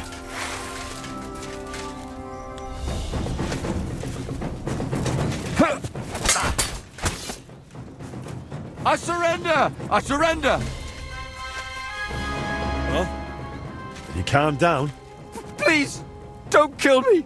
I won't kill you. But I want you to answer a few of my questions. Why did you attack me? I don't want nobody here. People are nothing but problems and pain. What do you mean? Don't look, Libor. Just don't look. What? Who's Libor? What are you talking about? Wolves! Get away from him, you beasts! Libor! Libor, get up and get the shovel! We can't just leave him here like this. Leave who? Damn it, man, what are you babbling about? Is it you? My friend! I can hardly recognize you. Wait, do we know each other? How long has it been? A year? 2? Do you still talk to Voita? Voita? The painter? You know him? No, that's not possible. Voita is dead. He can't talk to nobody now. I still go and pray for him at our tree. When's the last time you were there, eh? You really go there? I'm afraid to even get close. Just thinking of it makes my stomach turn. It makes me think of that bloody murderer. Burkhard. Burkhard? They left him in the forest, beaten, broken, and then the wolves found him.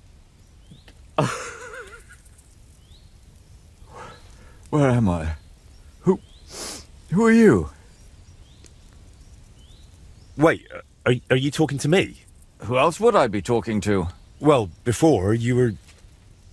it doesn't matter. My name is Henry. Voita sent me here. Do you know him? Aye, of course. You're here for the sword, aren't you? What?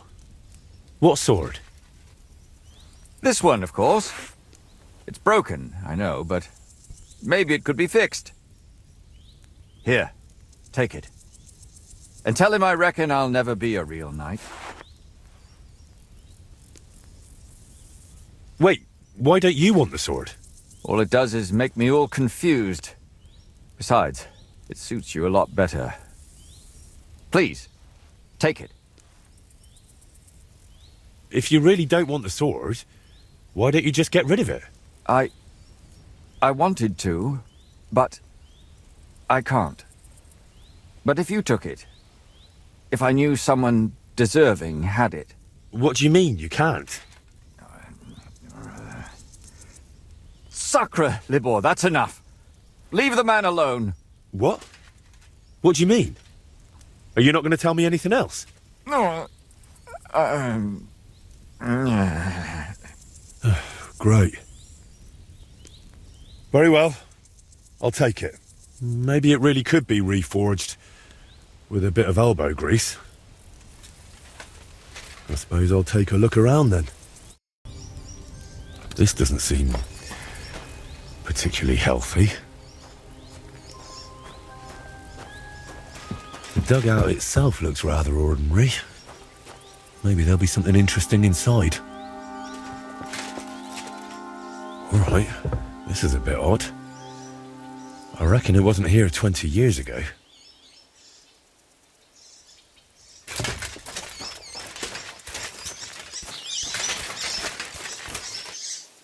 I made a similar one with Fritz and Matthew when we were kids. But this one looks like it's been here for quite a while.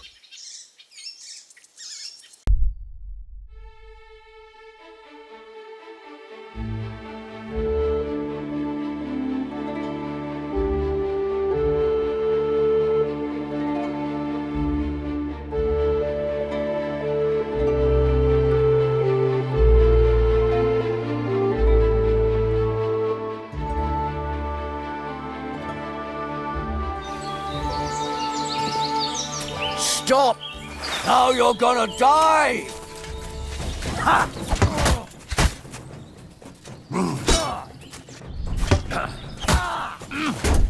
Hey, get him!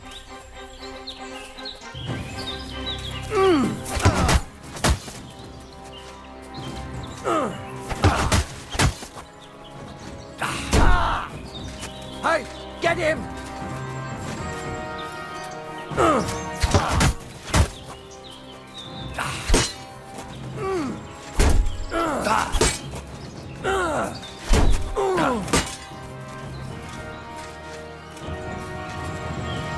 Show what you're made of!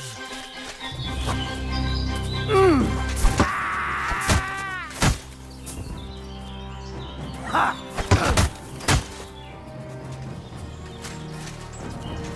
Ha! Oof! No, no, fuck!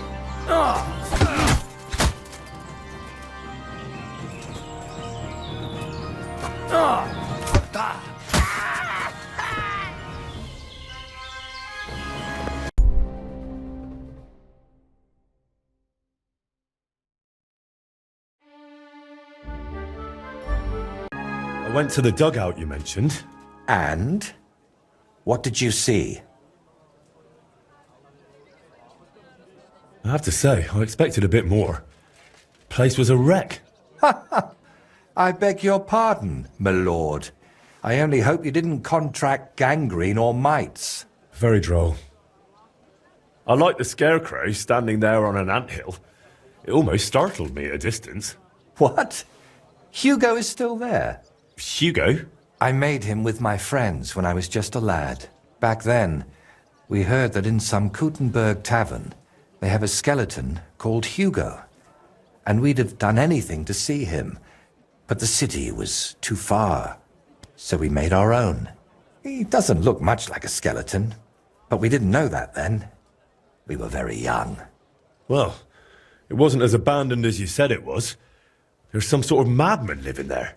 What? A madman? That's strange. Unless... No, that's impossible. Did you talk to him? What did he say? He didn't say anything. He just lunged at me and tried to kill me. Eventually he calmed down, but then he started spouting nonsense. Like he didn't even notice I was there. You gave me this broken sword. Does it seem familiar to you?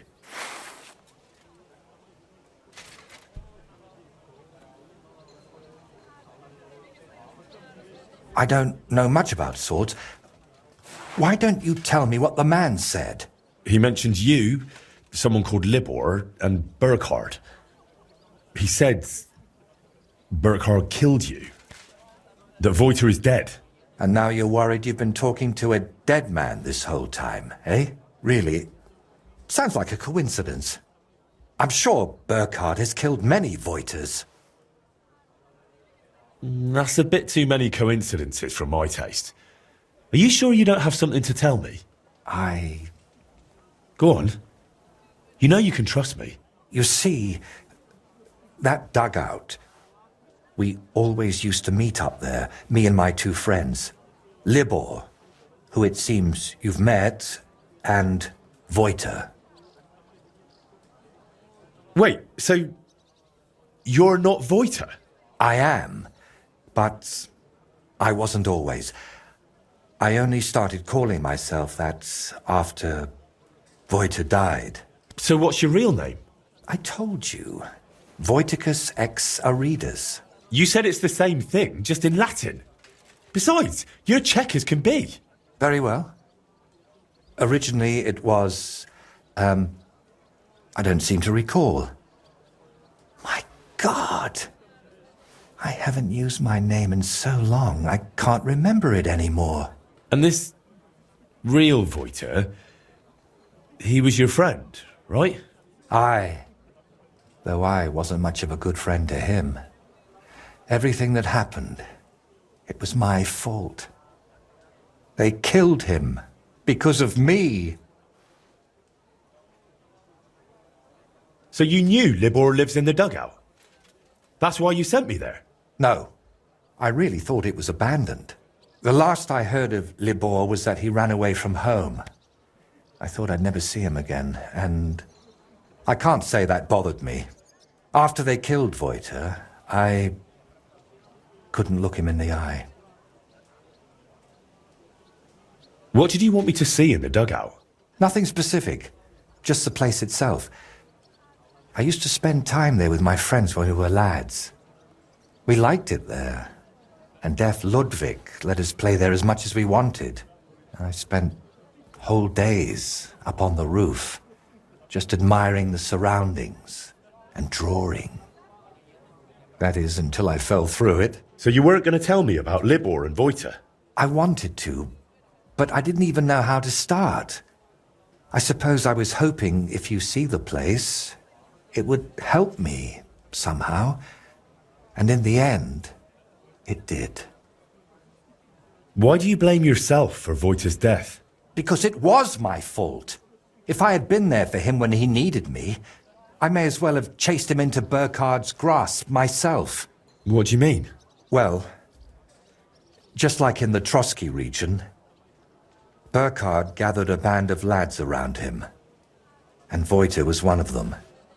And me and Libor didn't like it. So we tried to convince him to stop.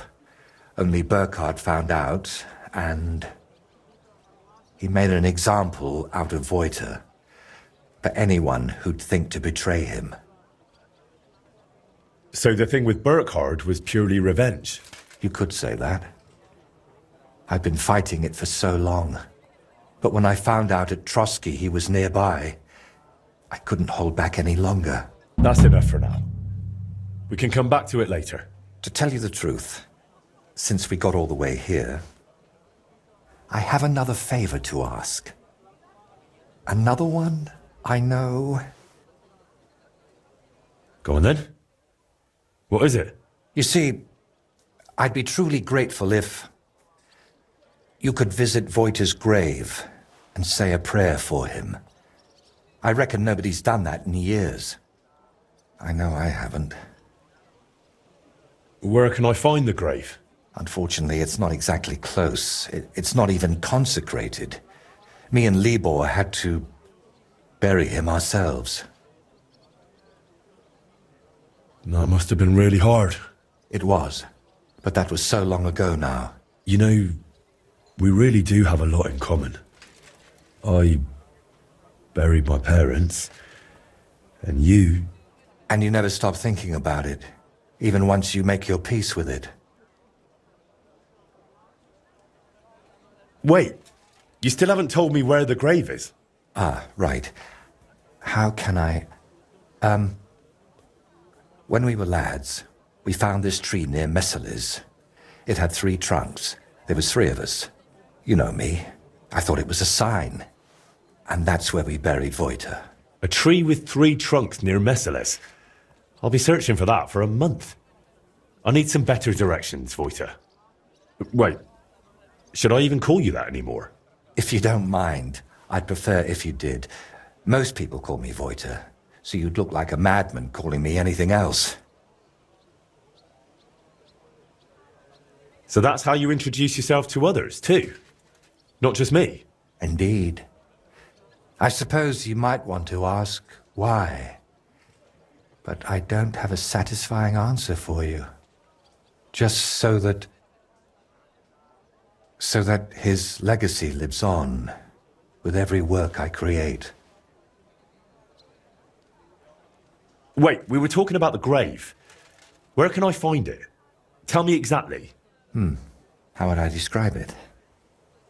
When you get to the center of Messales, then follow the stream towards Shramek's barn. Then... hold on, I'm trying to make a mental picture of the surroundings. It was somewhere past Shramek's pen, behind his barn. Just follow the cow pen all the way back towards the forest. And once you're past it, take a sharp left. Wait, no, right. And then all the way to the forest. Then you'll see the tree. Is that as specific as you can get?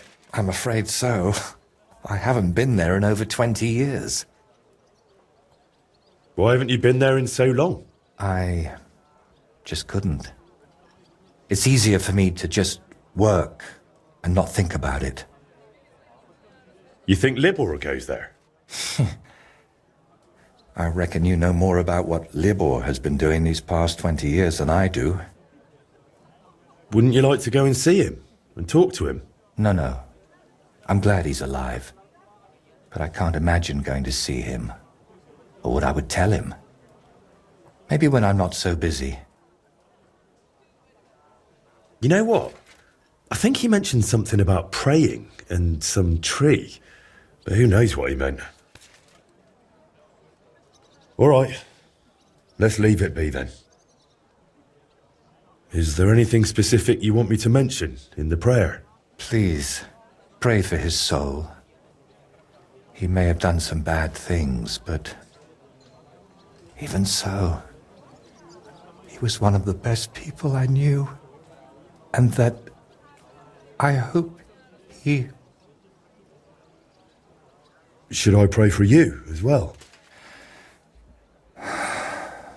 Yes, please.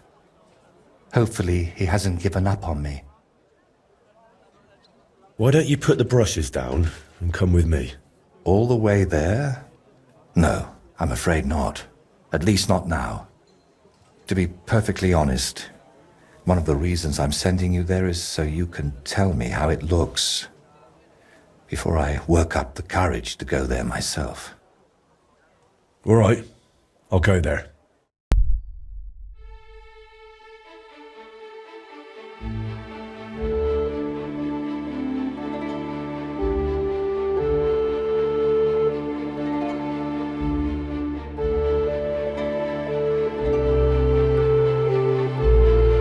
I should follow the stream towards a barn. Finding a stream in this brush will be a challenge.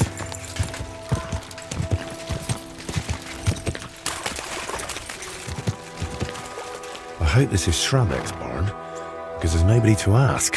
Where did he say to go next? There should be a fence past the barn.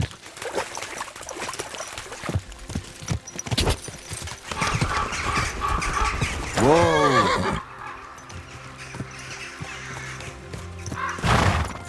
This must be the fence, and not a cow in sight. Now to get to the other side. Back there by the woods. Quick!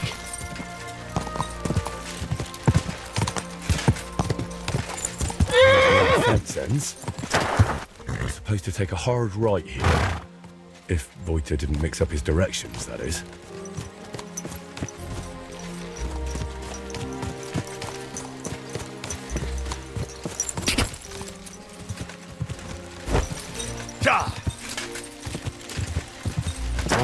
Oh, this must be the tree. The grave must be somewhere nearby.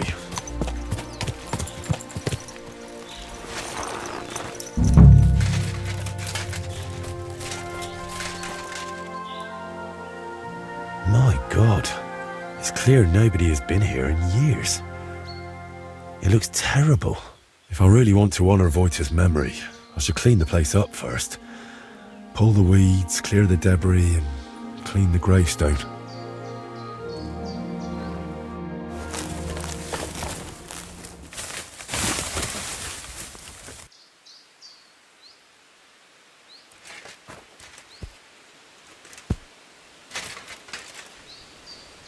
Heavenly Father, you want all to be saved. Open therefore your merciful arms and grant to Voita, who rests here, with the blessing of the Virgin Mary and all the saints, a share in eternal bliss. Only you know what happened back then. But surely it wasn't so bad Voita's soul wouldn't deserve redemption. And please help the painter, whatever his name may be. Whatever he did, he surely regrets it, through Christ our Lord. Amen.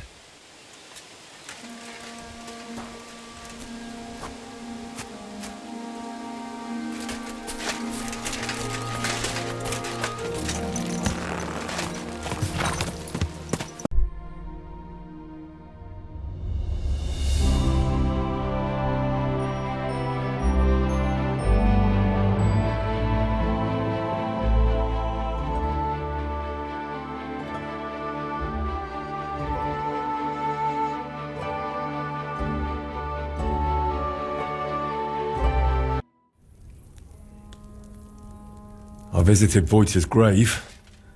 It was in a rough state, all overgrown and unkempt. But I tidied it up and said a prayer for his soul. Thank you, Henry. And did you mention me as well? Yes. I prayed for you as well. Thank you very much. I feel terrible for not going myself, but I promise I'll visit when the right time comes. Tell me more about Voita and Libor. Nothing but bad memories come to mind. We used to spend a lot of time together. But as we got older, it all started to fall apart. I devoted myself more and more to my painting, and Libor, as the son of a bailiff, dealt with his father.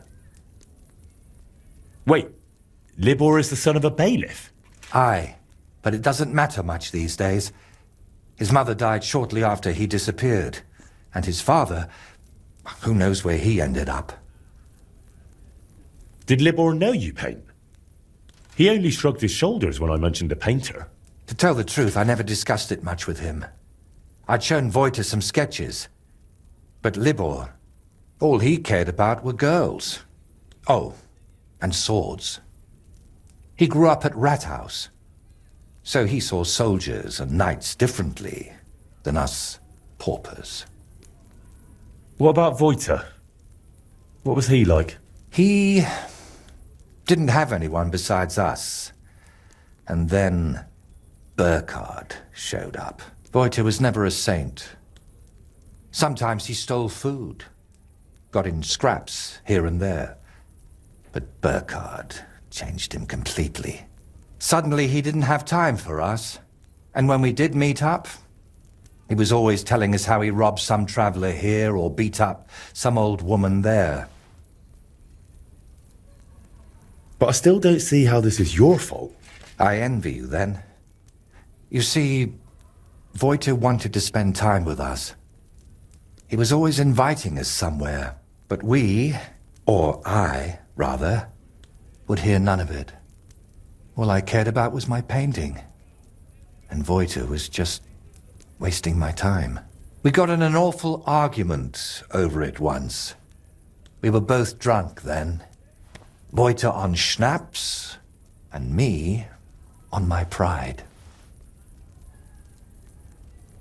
How did the argument end? I don't recall what all was said. You know how it is. You get in an argument with someone, and the next day, you can't remember what you said. I do remember one thing, though. I said, there's no room in my life for dirty, drunken thieves who blow smoke up Burkhardt's arse. Then what happened? Well, we wanted to get rid of Burkhardt. We were going to go through Libor's Pa, but we met with Voita first. We told him to pack up his things in Burkhardt's camp and meet us at the tree. But, well, when we got to him, he was just lying there. We had to chase off the wolves that were, well, Voita was in an awful state. Beaten to death with a helmet. Kurva. We chased off the wolves, but Libor was inconsolable and wouldn't stop crying. So I sent him to the village to get a shovel. While he was gone, I realized Voita was still breathing. He was in awful shape. He couldn't talk or move. Lord have mercy on me. When Libor returned, I told him to give me his sword, but he said no, that we could still save him. We got in a terrible argument over it. In the end, it was Libor who put Voita out of his misery. Then we buried him. Not in hallowed ground, but still better than behind the cemetery wall. You were bloody lucky. Burkhard could have killed you, too. You know, in the end, I reckon Voita never betrayed us. But that didn't stop me from looking over my shoulder. All right. But now tell me, wasn't it all my fault? We are each the author of our own destiny. Voita joined up with Burkhard, and it cost him his life. What's important is where your decisions lead you. I hope you're right, Henry. I hope you're right. I'll let you work. All right. And Henry, thank you. Can I still help you with something? Or do you already have everything you need for your opus magnum? No, a helping hand is always welcome. I need to wrap up all the commissions I've started, and I can't manage it on my own. Lately, I've been painting maybe too much. The last ones were a signboard for the armorer and decorations for the fortress in Pshitoki. But I haven't been paid for either yet. So you want me to go and collect the coin? With a beggar sack in one hand and a hammer to break some bones in the other? It won't be that wild. I'll take care of the armorer myself. But if you could go to Pshitoki instead of me, I'd be very grateful. It's a bit more complicated there. How so? The bailiff there promised me a precious stone as payment for the decorations. Lapis lazuli, from which the most beautiful blue under the sun can be made. But then he changed his mind and wanted to pay me in groschen, which I naturally refused. I want that stone. Why did the bailiff change his mind about the gem? Oh, he started telling me it's his lucky talisman and that he'll still need it. He's building a fortress for the gentry there and he's expecting an inspection or something. Wouldn't you prefer a groschen? You could spruce this place up a bit. How much did he even offer you? It wasn't a small amount, I'll admit, but this is a matter of principle. Promises must be kept, and you can't mix ultramarine from groschen. And are you sure the bailiff actually has this gem? He might just be trying to string you along. I've seen it. Well, just for a moment. He doesn't trust anyone with something like that and keeps it in his pocket. But he's definitely got it. And how do you imagine I'll get the gem off the bailiff if he wouldn't give it to you? But you, Henry, are a man of many talents, aren't you? You'll think of something. To start with, it wouldn't hurt to just have a word with him. What if he simply refuses to hand it over? If words fail, you'll have to defend my interests in another way. I'm no minstrel, after all. I'm a craftsman. My work has an agreed-upon value, and I won't tolerate anyone spreading rumors that I work for promises and goodwill. So what should I do? Well, I painted a coat of arms and a nice ribbon below it on their fortress. It could really use an inscription. Something that tells everyone they didn't pay me for it. All right. I'll try to get that gem from the bailiff. Excellent. Meanwhile, I'll collect payment from the armorer. Thank you, Henry. And don't forget, rather than leaving empty-handed, better to repaint my artwork.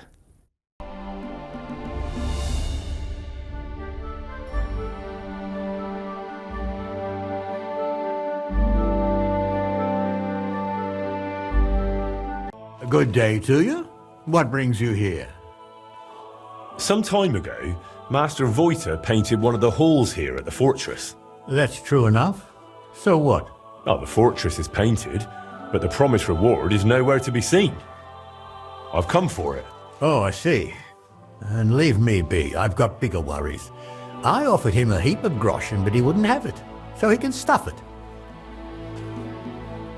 Voiter said that for his work, you promised him something else. He says you've got some expensive stone. Lapis? Lazuli? They use it to make blue pigment. Well, I do have it. But I offered him a better reward. I need that gemstone more than he does. Why do you need that gemstone so badly? It brings me luck. And I need that now. After Lady Anna of Waldstein died, her acquaintance arrived here to oversee the fortress construction. Her name's Adela of Minishek, and I need to impress her. The construction, it's not going as well as expected. The Master Fabian says otherwise. Plus, I think I might have a chance with Lady Adela. If you understand me, as one man to another. So how about making an impression on Lady Adela in another way? After all, a noble woman like her must have plenty of precious stones of her own. That's probably true. Adela is always with that guard of hers, Jedlichka. Or by day she sits outside under the willow watching the construction. See? Then forget about some luck hidden in a magic stone and make some grand gesture. Well, I could have something written on the wall. You're from that painter, aren't you? Do you know how to write? I do, but I know how you are with payment. I think I should write what a pinch purse you are instead. Oh, wait, I've got an idea. I'll dazzle Adela with my chivalry. Excuse me, are you a knight or what? Well, not exactly, but I'm a burgher. I've got a sword and armour, and I'm not a bad swordsman. That will surely enchant Adela. We'll do it like this. When Lady Adela is sitting under the willow again, watching the construction, you'll join her and seriously insult her. Then I'll just happen to walk by, see it, challenge you to a duel, and beat you in front of her. Good impression guaranteed. How do you imagine I'll insult her? Well, how should I know? She's a noble woman. They're easily offended. For all I care, just tell her she's got a backside like a brewery dray horse. Great. So we're going to have a duel in front of her? And it never crossed your mind that maybe I'm a better swordsman than you? Well, then you'd better make sure you aren't. If you want that gemstone. All right. Let's do it your way. Really? I mean, great. I'll get my armor and sword ready. You wait until Adela sits under the willow, outside in front of the fortress near the bridge. That's where you'll insult her. She's usually there most of the day, but definitely at noon. I understand. So, be ready. The Lord be with you. What brings you here? Look here. I've come on behalf of the bailiff. Good Lord. What does he want now? Well, he sent me here to insult you, so he can swoop in, make a big impression by defending you, and beat me in a duel. Holy Virgin Mary Immaculate, that man is driving me mad. It's always something. I came to check on the construction and he won't stop pestering me. Right, you know what? Go ahead. Insult me so that dolt comes running, and once he challenges you, kick his backside so hard he'll run away bowling. If you manage that, I'll pay you well. I'd like to, my lady, but it's not that simple. You promised me something in return. I don't care. Whatever it is, you'll have to get it some other way. Right then. We'll show him up so badly, he'll never live it down. I should hope so. Let's get on with it. Excuse me! I have never been so insulted in all my life. How dare you! Hey, what do you think you're doing, you dung grubber? Are you insulting Lady Adela here? Are you all right, my lady? Don't worry, I'll take care of everything. Oh, yes, bailiff. Never in my life have I been so insulted. You must defend my honor like a real man, the kind I've been missing all my life. Yes. Yes, that's me. Have you any last words, you scum? Lady Adela is mine. I saw her first. Lies. I've been watching her every day since she arrived. You've been doing what? Well, enough talk. Fight, you fool. Give him what for.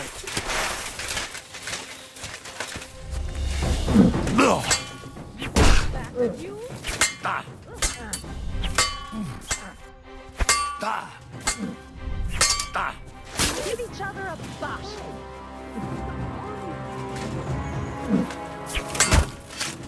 Go for it.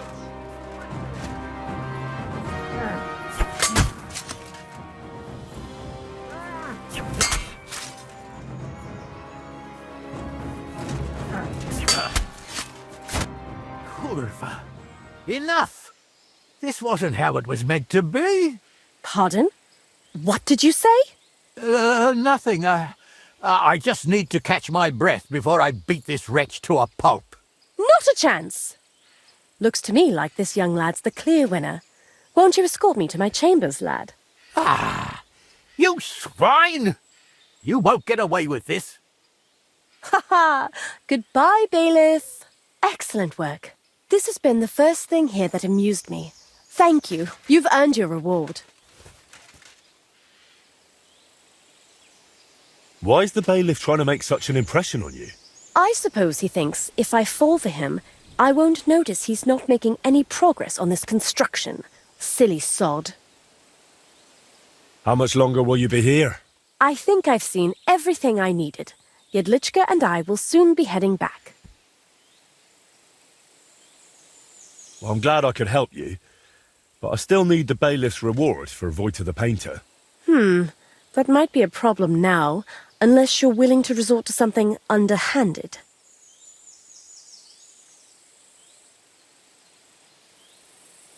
Well, Vojta suggested for this situation that I should improve the painting by writing on it that it wasn't paid for. That'd be embarrassing for the bailiff. I doubt he can even read. If my guard Jedlichka happens to stand in your way, just send him my way. You wouldn't mind? What happens with the painting in the bailiff's chamber is no concern of mine. Well, I'll think of something so Vojta's satisfied. Thank you, my lady. Best of luck. This must be the painting. I could improve it, like Vojta suggested. Well, what's it gonna be? Piss off! Painted, but not paid Are you for. 5 years old? Stop that! Give up! Fine! I'll make you surrender! Calm down! I surrender! Felt like doing a bit of robbery, did you? Snooping around on other people's property like that? For now, you'll pay a fine.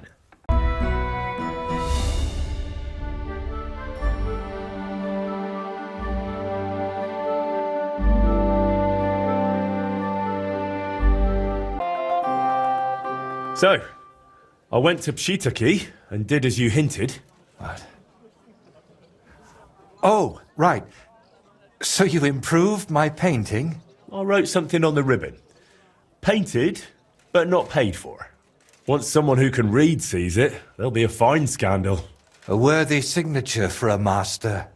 I'd rather I'd got hold of that gemstone, though. Maybe... No, I'm sure it would enhance my work. But we'll work something out. Is something the matter? You seem a bit off. What? Me? Oh, no. And thank you, Henry.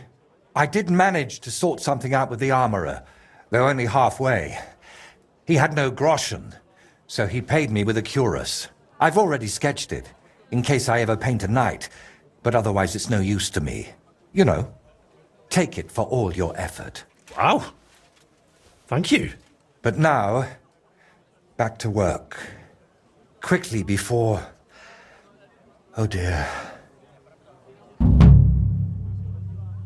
How's that grand piece of yours coming along?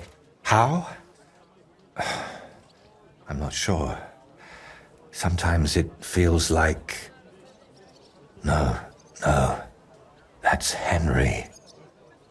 Yeah, of course I'm Henry. Are you sure you're all right? Be quiet. Come on. What's wrong? Yeah. I'm painting, aren't I? What the... Voita, hey! Do you even see me? What? Oh, sorry. Do you think we could have a talk? It's important. Actually, it's something I've never told anyone about. Go on then. What's the matter? The thing is... Damn! How do I start? You already know I'm still troubled to this day by what happened to Voita. But there's one thing I haven't told you yet. Remember how I told you at Velez's shrine that the place spoke to me? And that in my head, I keep hearing Burkhard must die? Well, I meant that more seriously than you might think. I know how I must sound saying all this, but sometimes I really feel as though someone's talking to me, whispering and telling me what to paint. And other times, it's screaming so loud, it bursts my ears. I'm not sure how to explain it better, any more than I could tell a blind person what the color green looks like. But lately, ever since I heard Burkhard was in the Trotsky region, well, I'm just scared. Scared stiff of that endless shrieking, tearing my mind apart.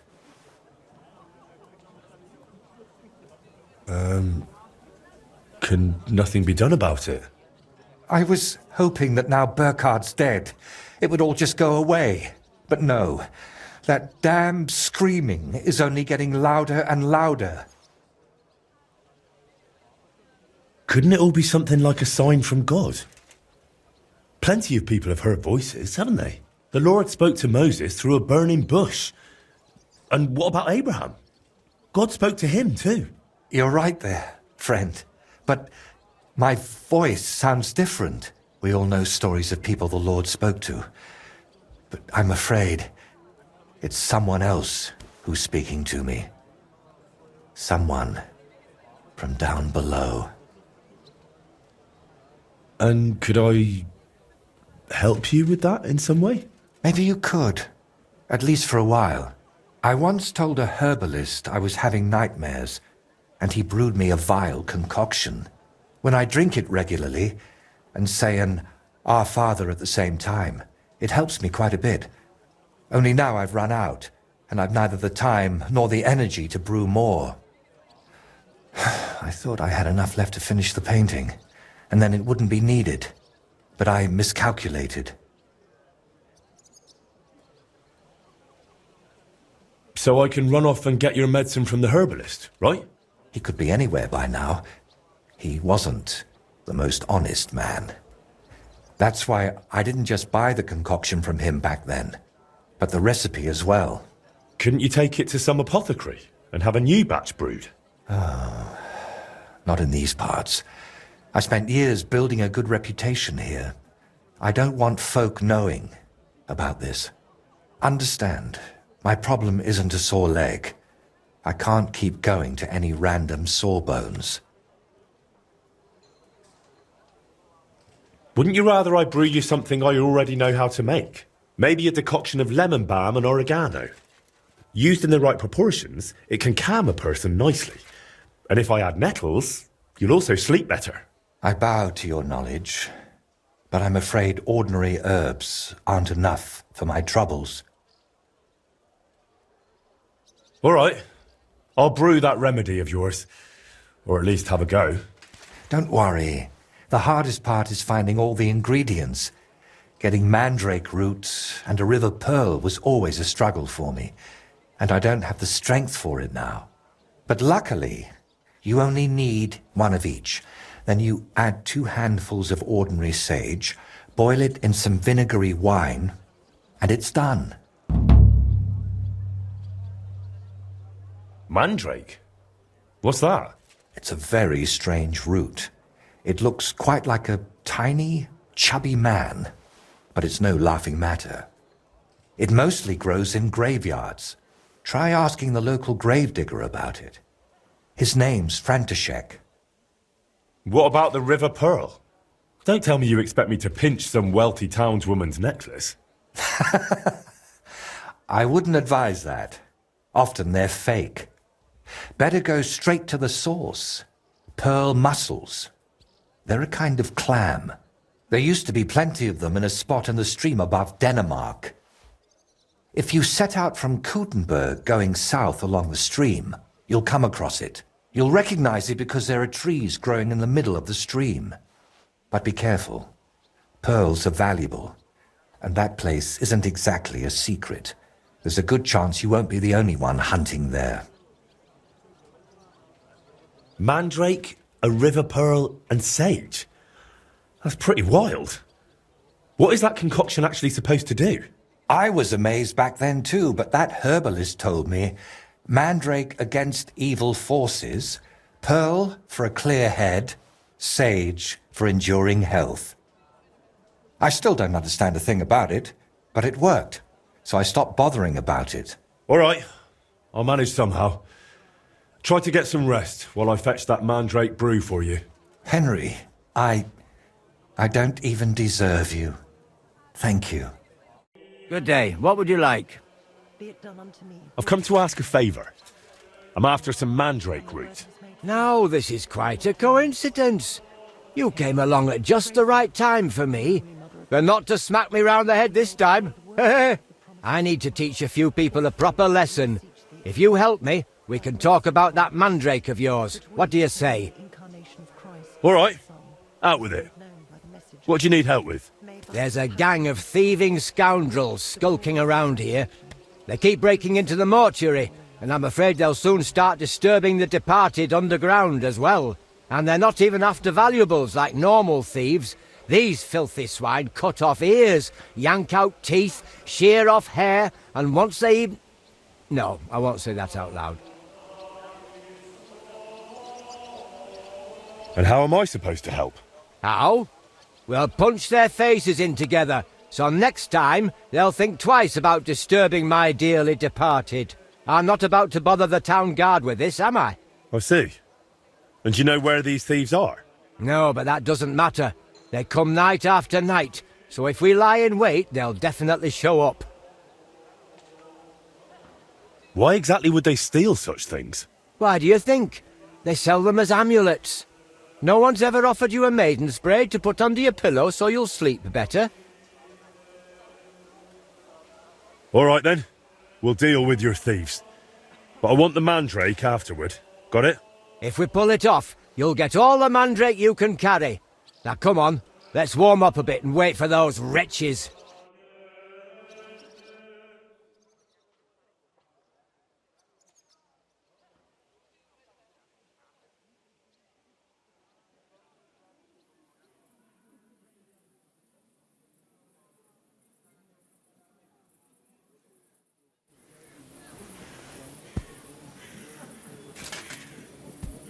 Let's go, lads. He can't be here now. Are you sure? We've been here several times already. Of course. What would that old codger be doing here so late? Cheeky bugger. Get ready, Henry. Just you wait! This old codger will give you a hiding now! You're a dead man!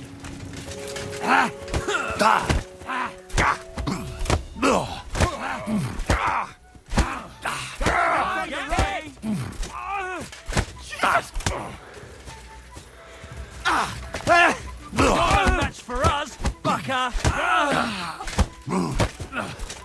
Bad luck!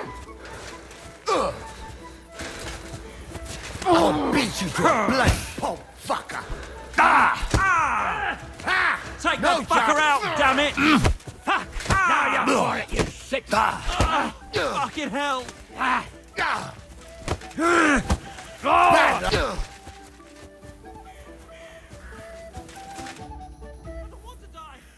We gave them a good thrashing. That was something. I'd say so. They won't be showing their faces again here anytime soon. Here, take this key to the chest where I keep the mandrake root. You've earned it. You'll find it in my cottage larder. It's right behind the mortuary, but the entrance is on the next street over.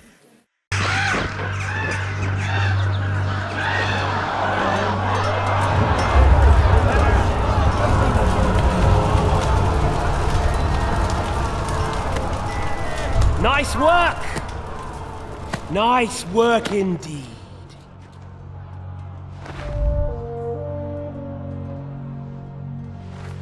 You saved the peasants but sent your own men to the slaughter. You like to keep your hands clean, but war is a nasty business.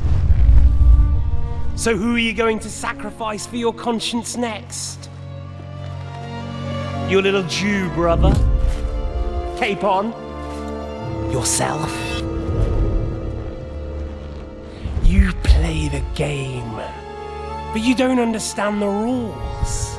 And in the end, you'll lose.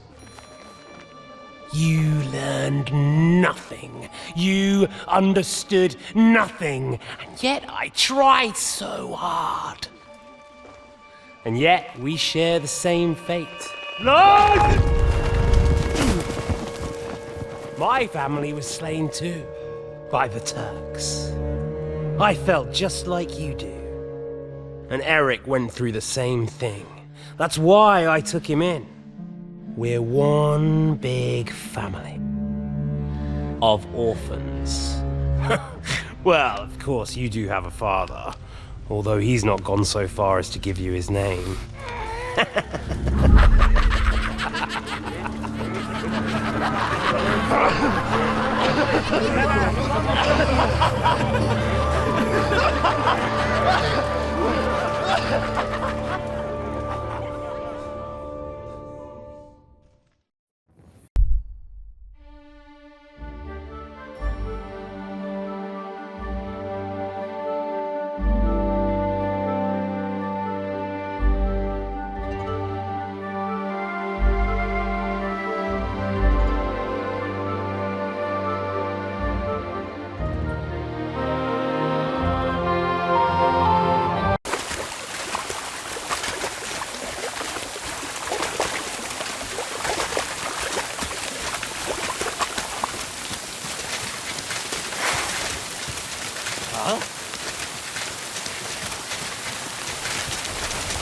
Nice try, you horse!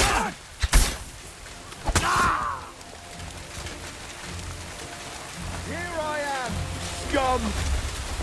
Show your stuff! Let's fall back! I yield! Mercy!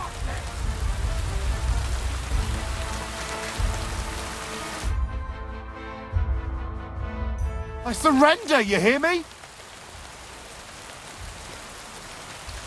Run! Thank God!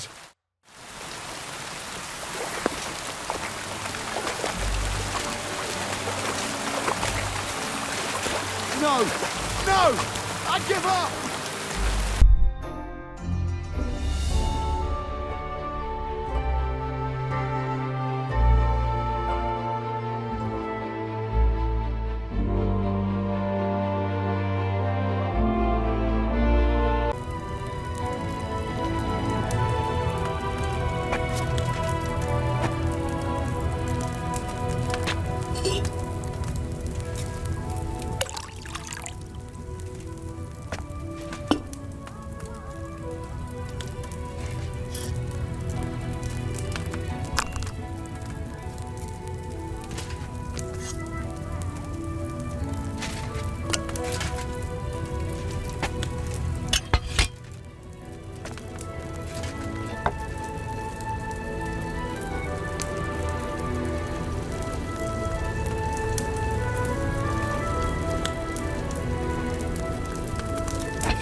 Brought you that mandrake decoction of yours.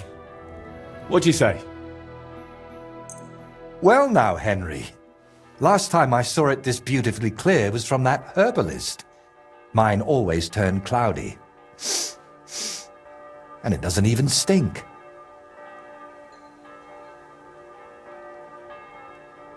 Well, hopefully it'll cure you. It won't happen, I'm afraid. This brew is like the liquor you'd share with a friend you've fallen out with. It smooths things over for a while, then the hangover comes. Unfortunately, I have nothing better. How exactly does that voice of yours sound? What does it actually say? It mostly wants me to paint, as much as possible. Sometimes it even gives me tips. But other times... Sometimes it blames me for what happened to Voita. What I did, what I didn't do. Everything that's gone wrong from that moment until now. And actually, I feel it sounds like Voiter. As if the devil stole his voice just to torment me. But let's not speak of it anymore, please. I'd like to drink that decoction of yours and get back to work. Have you ever tried dealing with that voice in some other way? Of course I have. I went to a priest, a sorcerer, a soothsayer, and a beggar who fancied himself as some sort of wizard. But I never dared tell any of them as much as I've told you.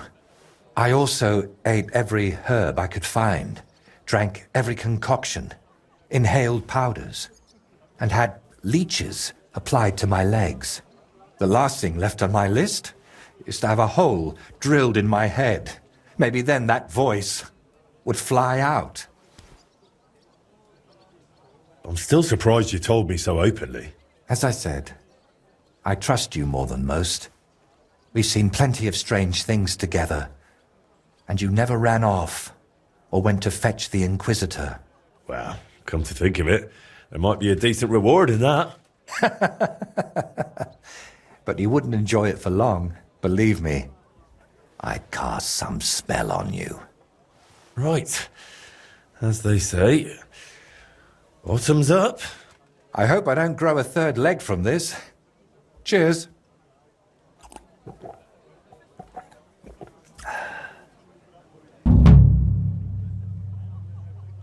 So, did that decoction work for you? We'll have to wait and see. It takes time to take effect. In the meantime, I suppose I ought to get back to work, right? I really don't feel like it. But I've only got St. Vitus's face left, plus a few little details. Then someone needs to put it all together.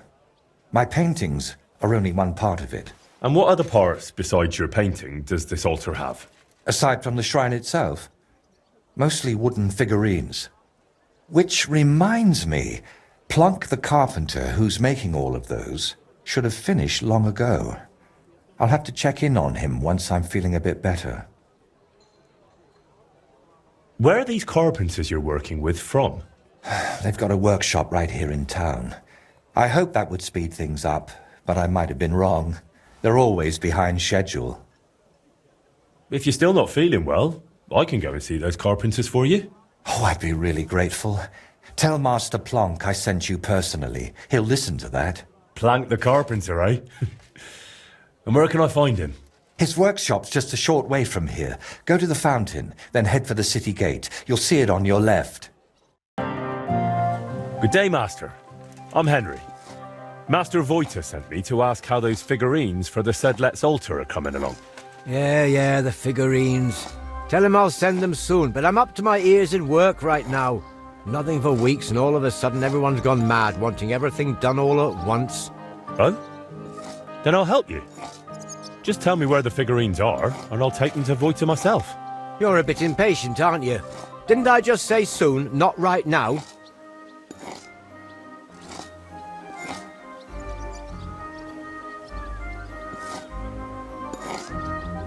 I don't know.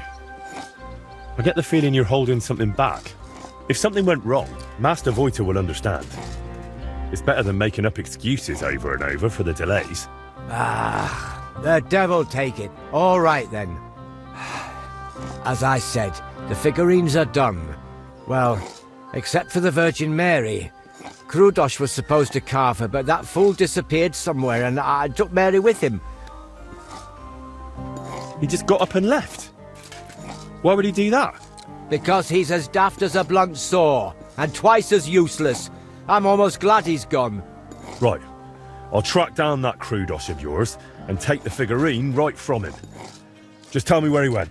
Well, he probably went to sell it. Where? At the market? He's not that stupid. Maybe. But there's a certain bunch that deals in anything with anyone. Their leader calls himself Reaper. Krudosh has met them before, so it might have occurred to him to pass Mary on to them too. He just walked off with it? Why would he do that? The bungler used up half a forest carving it and fiddled around with it for almost a week. So once he'd finished, he got a bit of a slap. Discipline must be kept. and instead of showing respect, he nicks the finished piece and runs off. If I get my hands on him... How do you even know about that gang? You're not about to tell me you share a pew with them in church, are you? Well, they want figurines and various other stuff, so I sell to them, you know. But they usually have pretty odd requests. They give me sketches, and then I'm meant to make things that look as close as possible, but from soft wood. Just cheap knockoffs. Are these fences dangerous? They carry steel, little surprise. But they never done nothing to me. Not that they'd have any reason. Where will I find those blokes? Are they local? I don't know where they bed down, but we've got a spot arranged where we meet if I have goods for them. You know Zimberg, that ruin? It's south of there. Best not go right up to it. Skirt around along the road to Malashov via the ford to the west. After a while the road forks, so go left. Then once it merges again, go left again, into the woods to the south. There's a battered old house there. You'll see it from the road. If you're lucky, you'll find Hrudosh there with them. If not, they might at least tell you which way he went next. So, these fellas buy cheap knockoffs and lug loads of weapons around? You're doing business with some thieving gang, eh? They spot something valuable, pinch it, and replace it with some rubbish from you so no one notices. That's what you say, not me. And between us, that master of yours, Wojta, is one hell of a strange bloke too. It's the pot calling the kettle black. Fine. I'll check out that broken down shack. If I find Hrudosh, I'll send him back your way. No chance. If he wanted to run off into the wide world, let him. I've already got another apprentice in mind, and God willing, he won't be half as dim.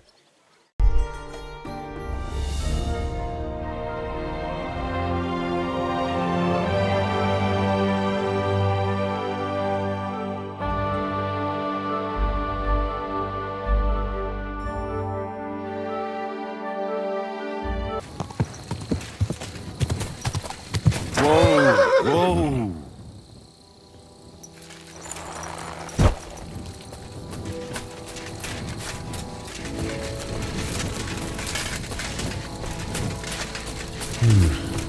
Nobody's around. But maybe they left something behind. Might Hrudosh have left it here?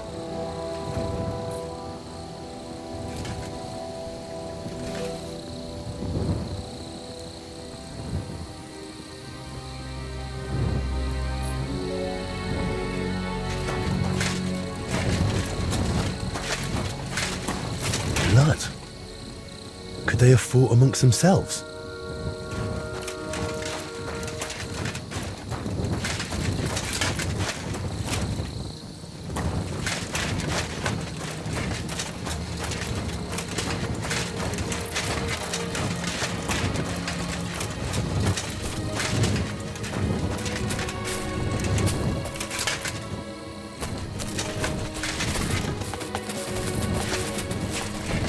Damn. I hope Hrudosh is still alive.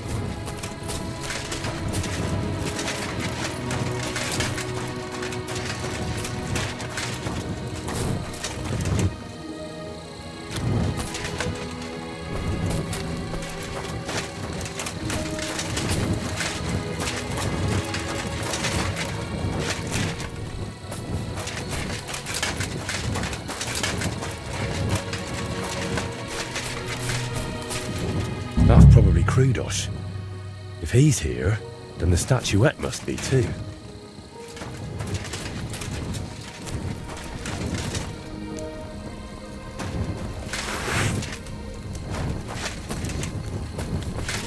Fuck you, whoreson!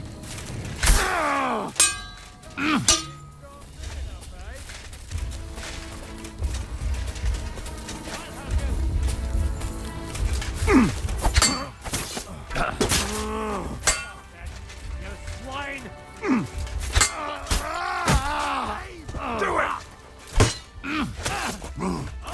Stick you like the pig you are!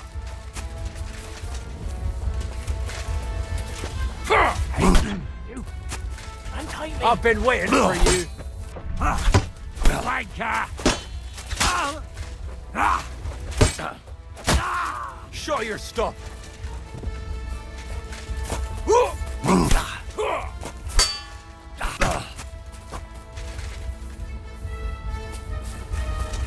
I'm not too slow! I'm all yours.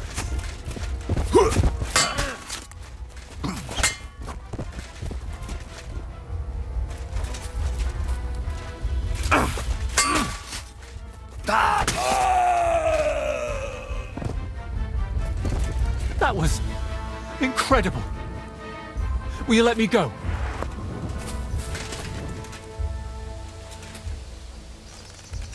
That was a close one. Thanks for rescuing me. You alright? I am now. Don't know how you got here, but thanks. Never been smacked like that. Not even by Plank. He's the one who sent me after you. And why? Don't worry. I won't thrash you like he does. But you could use a bit of discipline. What were you thinking, coming here alone? Well, I just thought I'd earn a little extra coin, that's all. Where's that statuette now? Have you got it? No. They took it and didn't give me so much as a groschen. Locked it in a chest by the fire pit. Shame. I was really proud of that one. Why did you steal that statuette? For a lass, actually. I sort of modelled this Mary after her. Well, she's really lovely. But I still don't see why you had to pinch it. Well, Stilau, who's apprenticing with me, said I should buy the lass something nice. That's what they go for. I can barely afford a beer. So I thought I'd try my luck with these fences. Plank does the same from time to time. And what would you do then?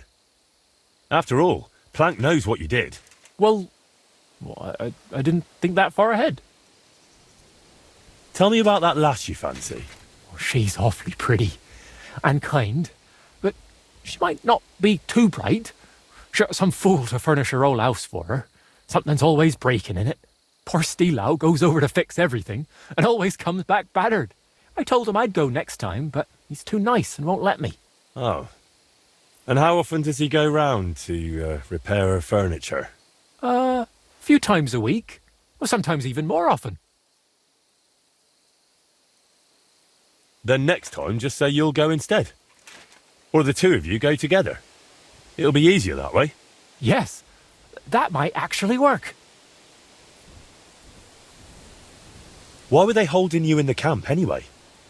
They got the statuette, so what else did they need you for? They asked if I'd make more statuettes like that, so I said sure, if they paid well. Then they said, well, I'd better make them for free. Next thing I knew, bam, I was tied to a tree. Oh well, what did you expect? That they pay you handsomely and let you run home? Maybe. What will you do now? Will you go back to the workshop? No way! Plank would beat the life out of me. But I was thinking, those bandits didn't seem badly off. Maybe I can find another gang and join them. Oh, brilliant idea.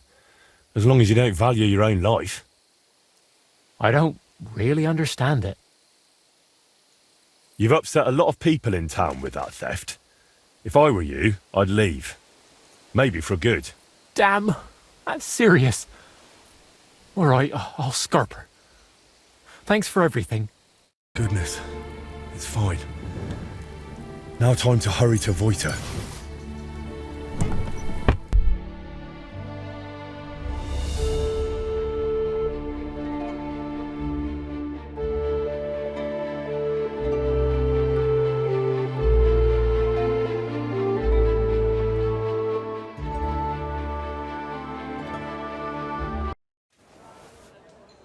I brought you the final statuette for the altar. The Virgin Mary. Has Plank delivered the rest to you already? That's right. And how are you feeling? I'm feeling better, though not by much.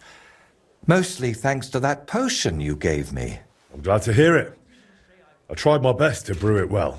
I know, and thank you, my friend. You've always been there for me, watching what I do and judging me. Of course. Did you expect anything else? No, it's just... Thanks to you, I had a moment to think about myself, about everything I'm doing. I am just one step away from finishing this grand daub. But now I'm not even sure why I'm doing it. Did I really want to honor Voita's memory, or was I just meant to think that? What if it's not my own idea, but something that skull planted in me? What if it was put into my head by the devil?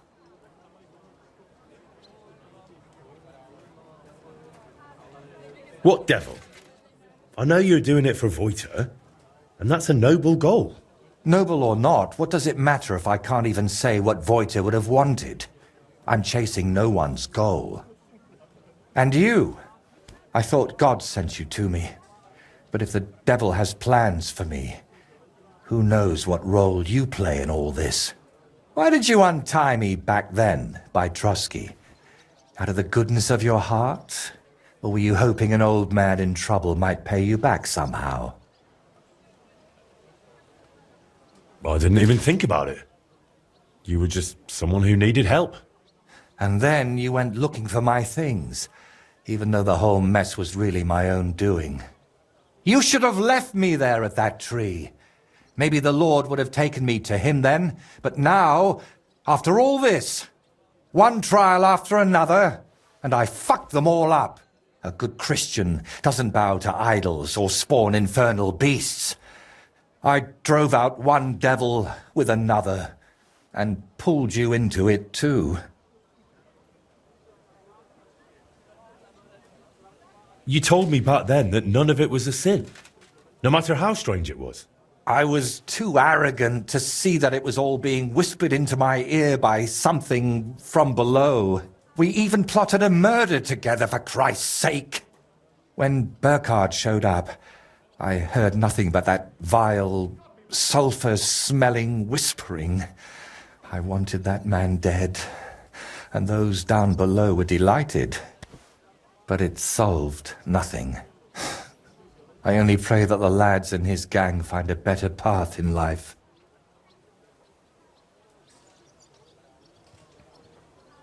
Look, you said Thrush had posted a reward, and I'd already dealt with a few bandits in my time, so it was obvious.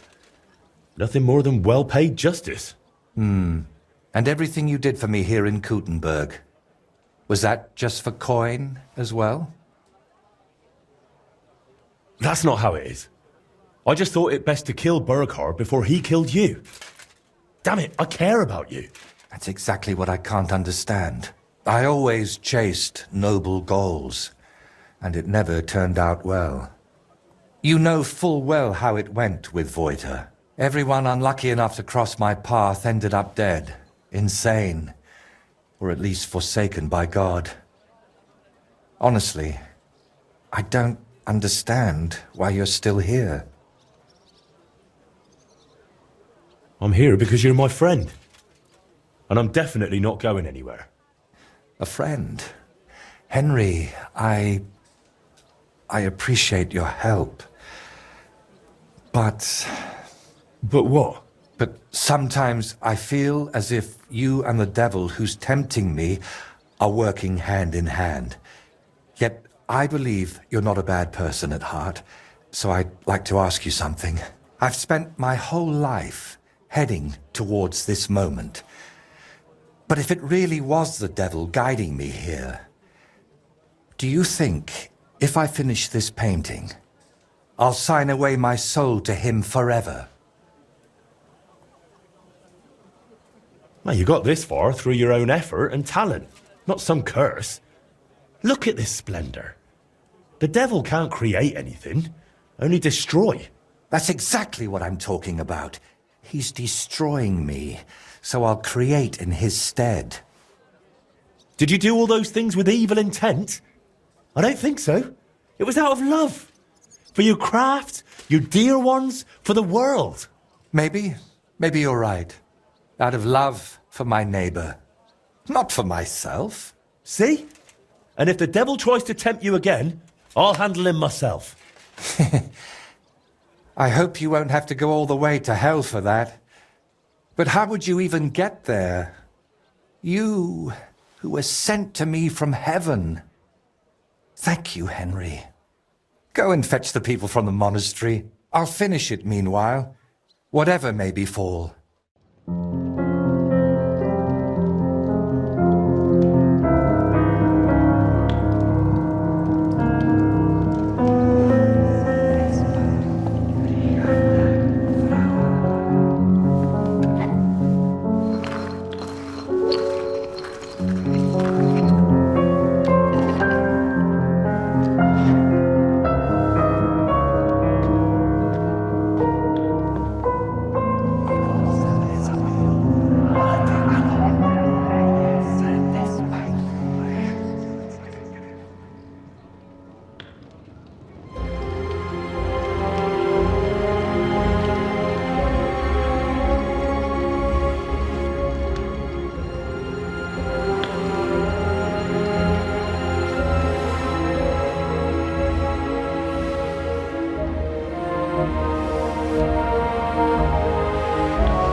So, that's that. How'd you feel? It's strange. I was afraid nothing would change, like it was with Burkhard that time. But I feel differently now, and it's all thanks to you. You stayed with me until the end, and I realized God's still giving me a chance. I know it won't bring Voita back, but I wanted to achieve something in his name. As if like giving him more years in this world. And it worked. And what about your head? Do you still hear the voice? It's gone quiet. I still sense something there, somewhere, deep down. But it's silent. Well, let's hope it stays that way. And remember what I said. If it shows up, it'll have to deal with me.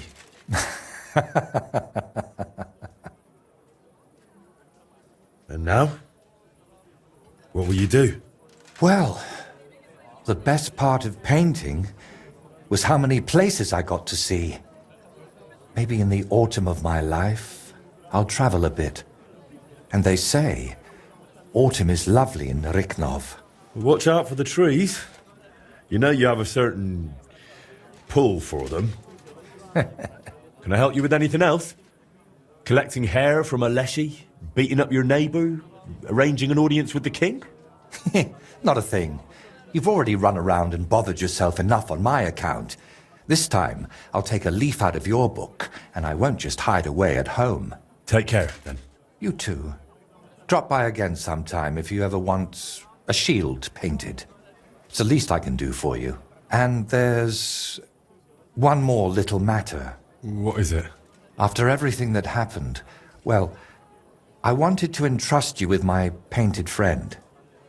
Take my skull, please, and take care of it for me. And if it's not too much trouble, grant it eternal rest. It deserves that too. I'll do what I can. Thank you, dear Henry.